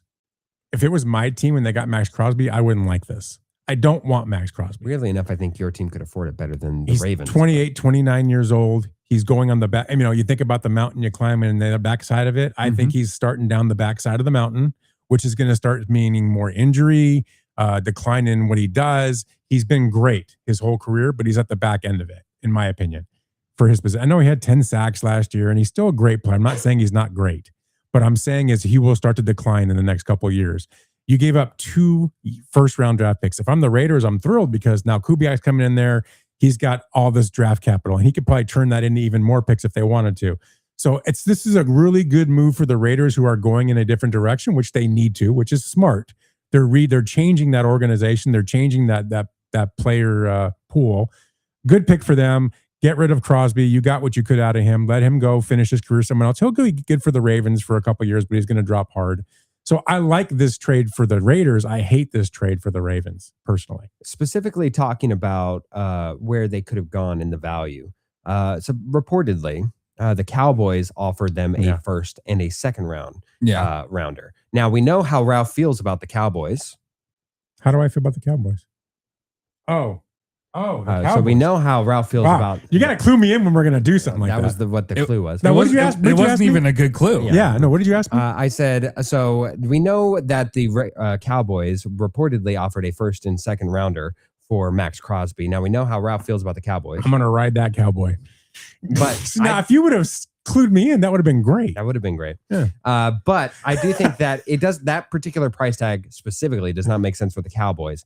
For the Ravens, I think it is vastly overselling in the future for the here and now, because I think you get 1 year of good out of this.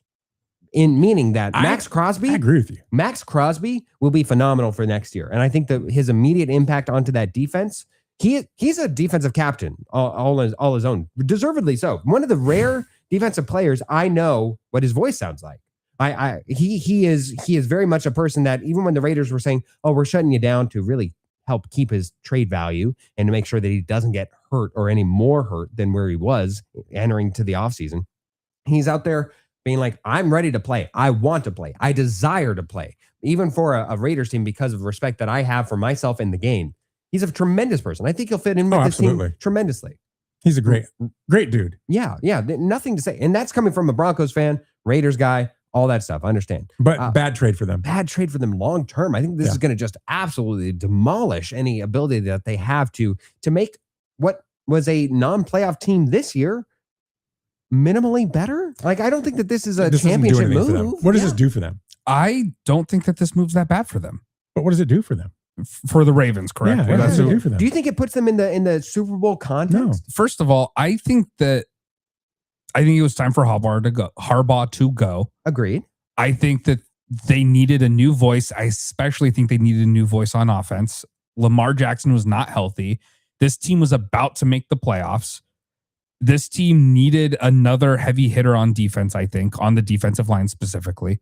I think that this is exactly what they needed. I think next year's pick, losing 14 does kind of suck because that is a pretty good pick. I think next year's pick is going to be a glorified second round pick. And I think that I don't think this Ravens team is that far off. They almost made the playoffs this year. Well, they need Lamar Jackson to start playing better ball because if he doesn't come back and play better ball this year, it doesn't matter what they did with the defense. They do, and they need him to be more. I think his injury played a bigger role in how he performed this last year. He's my concern. If I'm a Raven fan, that's where my concern lies. It lies with Lamar Jackson. But I think getting an extra defensive tool, I understand what you guys are saying. He's older. Also, you're training for a defensive guy. Like, had this been, even with the Pittsburgh Steelers training for DK Metcalf last year, at least it's on the right side of the ball, a position that you're not going to get. Defensive end guy, like that guy's perpetually in chance to get hurt far more than any other position on the side of offense outside of like the running back. I think that if he can stay healthy, and I know that's a big if. That is a big if. I think that he can, and I think that he will. This last year was interesting. He could have played the full year. He was purposely shut down, as we said, to preserve his trade value. Outside of this year, though, he's never had really a ton of injury problems. Like, I don't think that we're going to suddenly start seeing him break down. 29, you start to break down as you get older, man. He might, but I think that there's plenty of players who can make it to their mid-30s, and that's all they need. They only need him to stay moderately healthy for the next 4 years. I don't see it. He just signed a contract last year. I don't think he's getting another contract. And honestly, I don't even think you necessarily need him healthy for all 4. If you can get the production you can get out of him for the next 2 to 3, I think it's worth it. Let's do that. We are running out of, man, the time is moving so fast. And we still have to do a couple things. Let me read the text line. Then maybe we should jump to Luke's segment and then back into the NFL. I think that's let's do that. All right. Cause I don't want to lose that. Yeah. So, Blissful Hayes, did you read that Wendy's offered Geno Smith a job after he got released by the Raiders? Made me laugh. That was just funny. We'll talk about that after the segment. And Bitter Dolphin fan, do you three think the Bears are moving or are they bluffing to get a better tax break from Illinois? I think they're bluffing. What do you guys think? I think it's a sad story, man. Like, honestly, the Chicago Bears, this is very much why I think fans should not be loyal. Because it goes to show you, and I'm being dead serious about this. Your sports teams do not give a lick of care about you. Some of your sports teams. Yeah. So, I think it depends on the franchise. I think outside of the Green Bay Packers, because they are owned by the fans, don't care about their sports teams. Like outside of the Green Bay Packers. some do.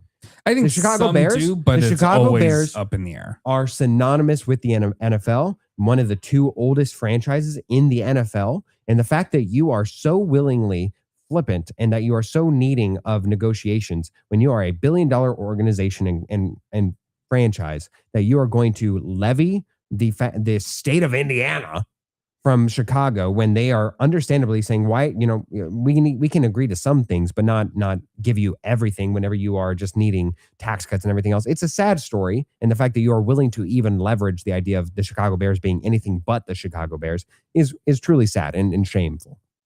I don't care. I think it's both. I think it started as a bluff and now it's gone too far and they might actually do it. Let them go. Who cares? All right. We'll get back to the NFL in a second, but it's time for a new segment. So here we go. The books have set the lines. The public is chasing favorites, but he's looking for value. It's time for the right angle. Dun, dun, dun, dun, dun, dun. Ladies and gentlemen, Boys and girls. Don't go there. Okay, I'm sorry. He's got a point. We got some value bets going on today. And just so that we're all clear here, this is value. We're looking for maximum ROI. So these are not necessarily picks you believe into 100% hit, but you're saying that there is value to be derived from. Correct. These are Okay. not, I'm never going to give you a minus 100. I'm never going to give you a minus No value. 125. There's no value in that. No value. Unless it's a sure thing. It's the smart play sometimes, sure. But I'm looking for picks that are going to make you some money. Let's hear it. So I've got 3 picks today. All right. And this is actually going to be a little segue back into the NFL because these are all related to the NFL. Oh. Love it. I have 3 teams that I've picked to win their division. All of these odds are on FanDuel. wow. So we're going futures, baby. We're going futures. Future value. Futures. For our futures, we have the Commanders to win the division. Hate it. I think they're going to be a lot healthier. I think they're going to be a lot better this year. I think the Eagles are going to take a step back. The Giants aren't going to be ready for it. And the Cowboys will just be the Cowboys. Like, I think this division is up for grabs. And what is the plus odds? 400. Okay. And I think for that value, and for those of you who are uninitiated, plus 400 means you put down a $100 bet, you would win $400 in profit. It's 4-1. 4-1. And I just think that I think that is a very good value for that because it's that division more than any other division goes through the most winners. Okay. Second, going back to the Bears. Bears to win the division, plus 400 on FanDuel. This is, to me, this one was insane. That's surprising. Right? Like all of these, like I said, all of these will be on FanDuel. This is as of this morning.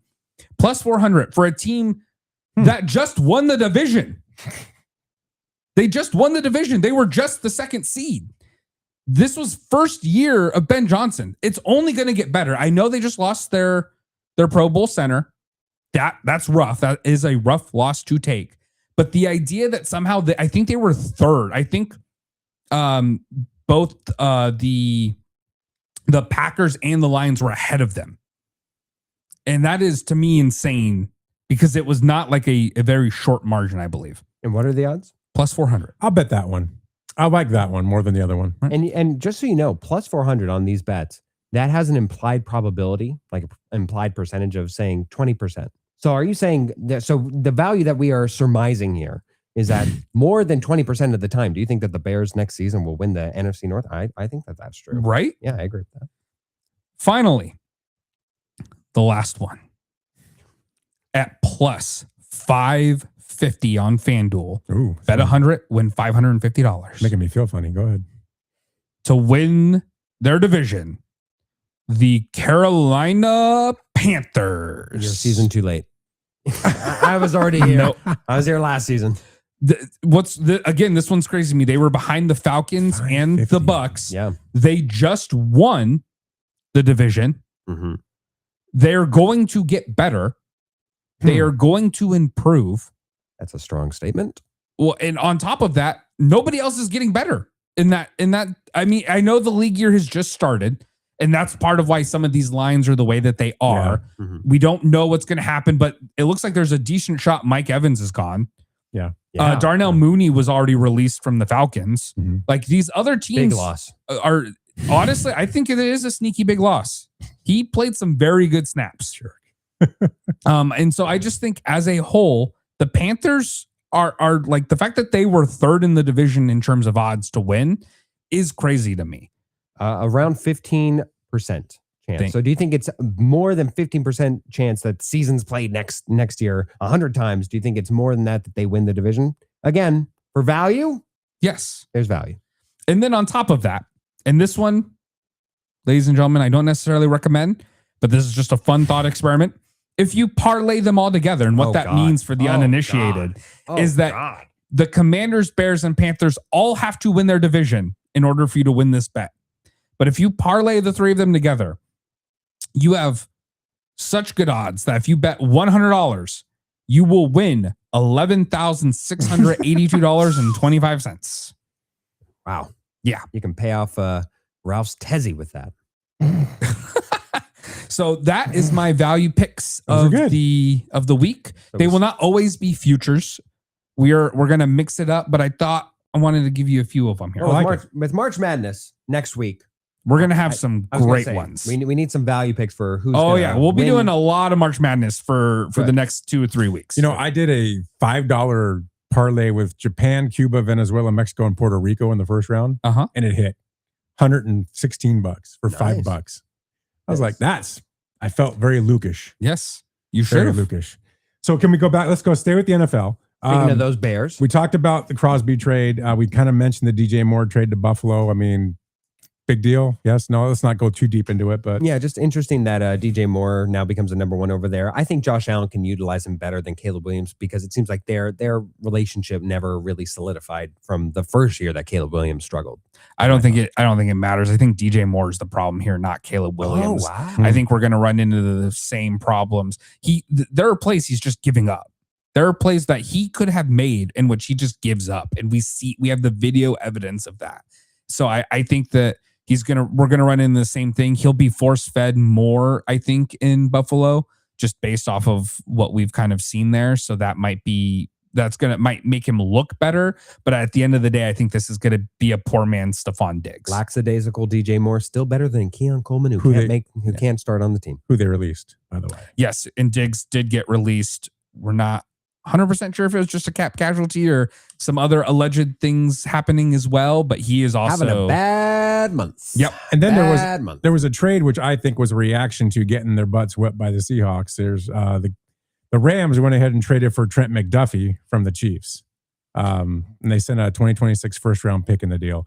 They needed to do something on the back end of their defense. I mean, there's no doubt about it. So it was horrible. yes, They had to.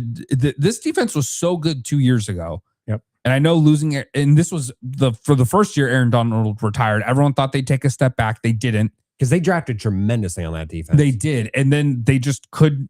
It didn't matter how good the front line was because they were just getting scorched every single week. Yep. With nobody who could cover them. And Quick so precision routes that could just absolutely exonerate any thought of defense. I don't think they're done. They're all in to try to win a Super Bowl this year because I think this is Stafford's last year. Gave a first, Yes, a fifth, right, a so- sixth this year, and a third round pick. Yeah. Like that is an expensive.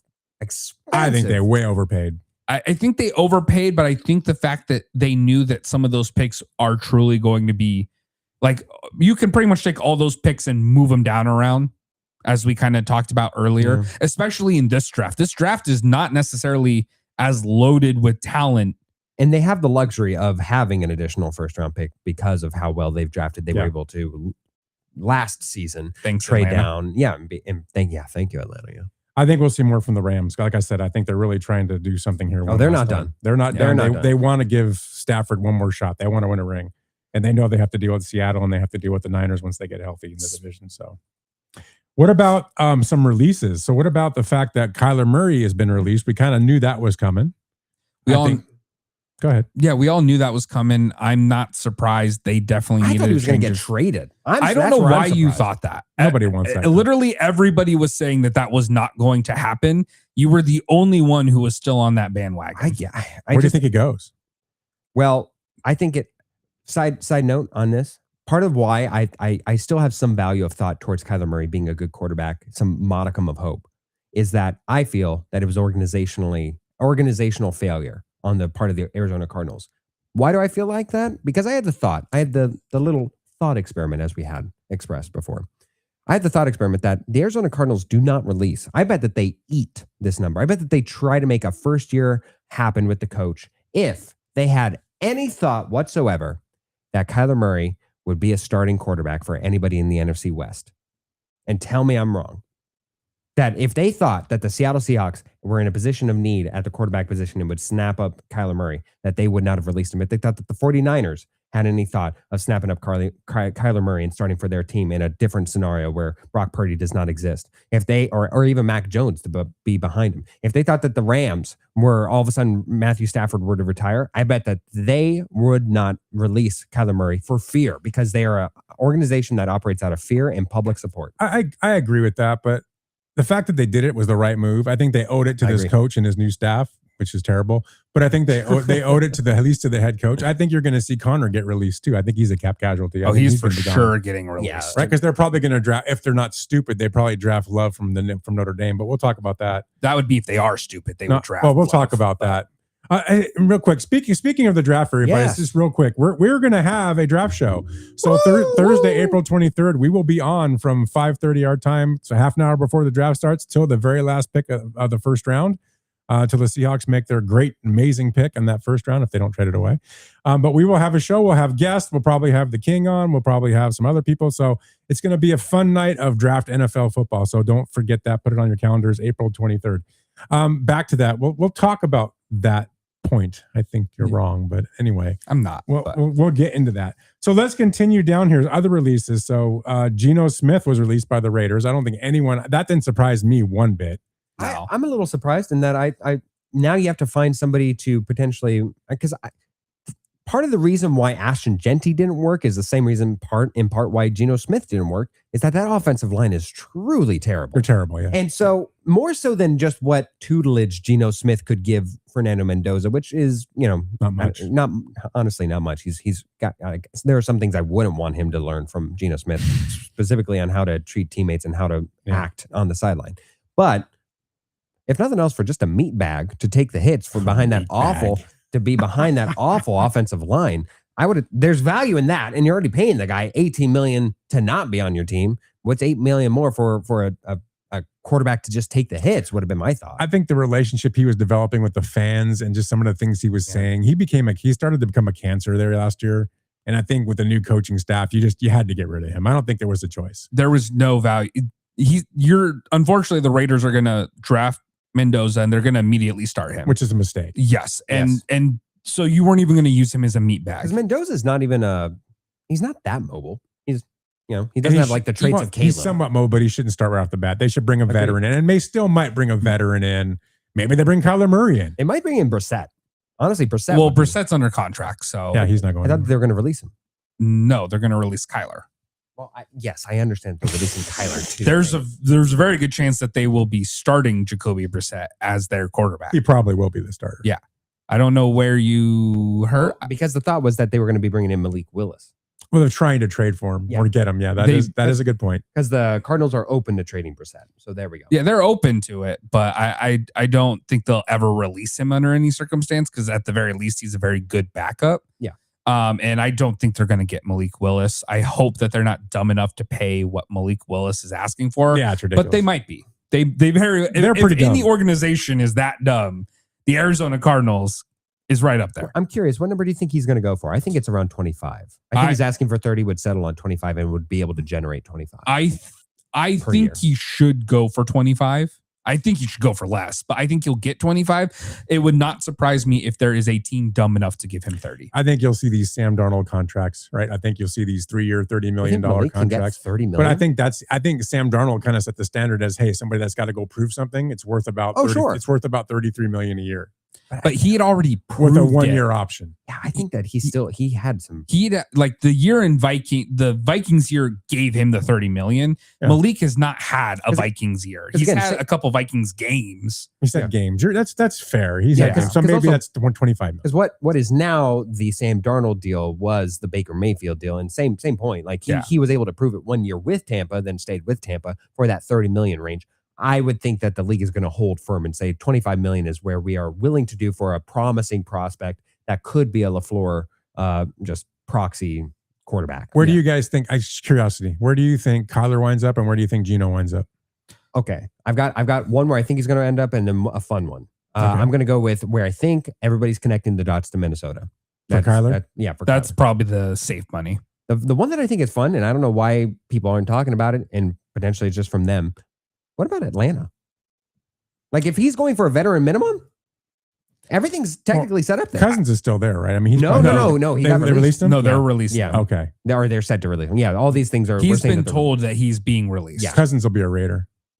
Probably. Or he might go back to Minnesota. Imagine him going to the Raiders and just kind of being in front of Mendoza for a year. I don't think that's what he wants. I think for the Raiders that they would probably sign somebody like Tyrod Taylor, like somebody who has some mobility to at least make that offensive line work. Well, let's hope they go after a line in the draft and in free agency. Wouldn't surprise me if Cousin goes to New York, the Jets. Sure. Interesting. I think Cousins still thinks that he can be a starter, and I think that that's going to lead him astray. He should move into the mentor backup role with Oakland or something like that. I just don't think he'll be insistent upon a starter. Yeah. I think he at least wants a competition. I think Kyler goes to the Jets. Kyler, yeah. Apparently, from what I have heard, the Jets don't want him. Really? That is, I've kind of been hearing from the rumor mill, but to my understanding, because I thought maybe that would be a spot for him too, but apparently the Jets just aren't really that interested, and I kind of get it after they just failed with Justin Fields. You're basically doing a slightly upgraded version of Justin Fields. Pittsburgh. I also possible. I'm still trying to figure out what Aaron Rodgers is actually doing. You can go to Miami too. Kyler in Miami could be a fit. Maybe. I think that we want to do a quarterback carousel at one point. We ought to do it. We should, because there's enough openings and enough interesting names out there. Because I know people are talking about Garoppolo to Arizona. People are. I think the Niners are willing to give up Mac Jones, even though I don't know if anyone's willing to pay what they are asking for.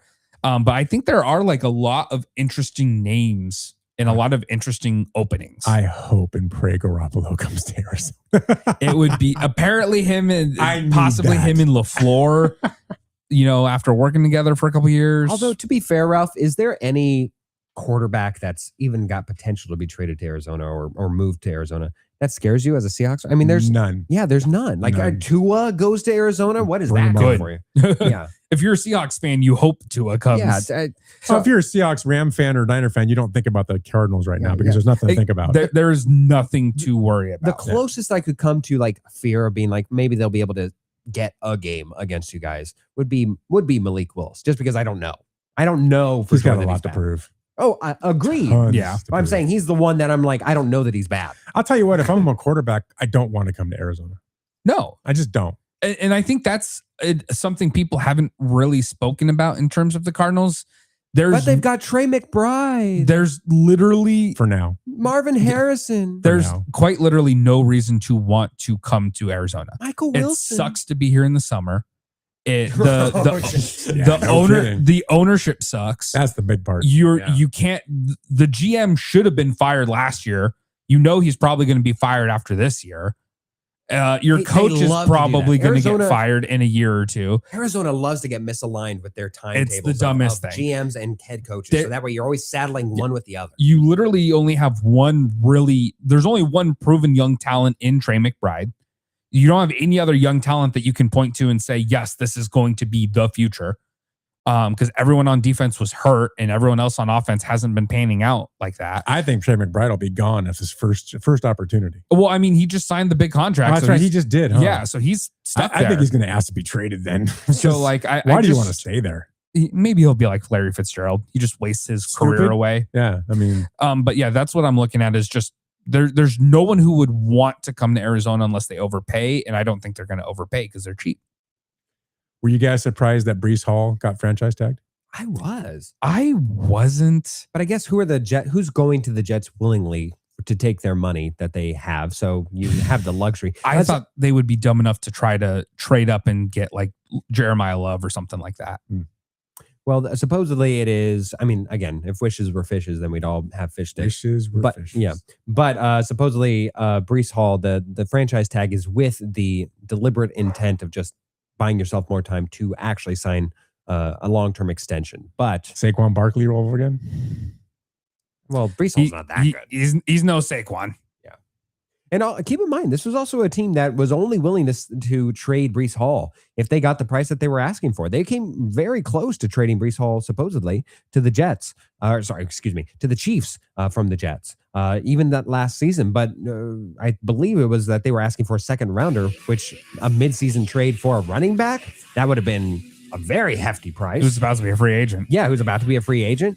So that is in coherent thought with where they price Breece Hall. It is surprising, misaligned. But I mean, what else can you expect from a franchise who employs a coach who's falling asleep during the scouting combine? Well, unfortunately, we're not a 3-hour show because there's a lot more we could talk about, but we just had to stop. Yeah, Absolutely. We've hit our time here, guys. So we Corn appreciate dog, bratwurst, hot dog. We got off the rail there a little bit. Hey, thanks for spending part of your weekend with us. We really appreciate it.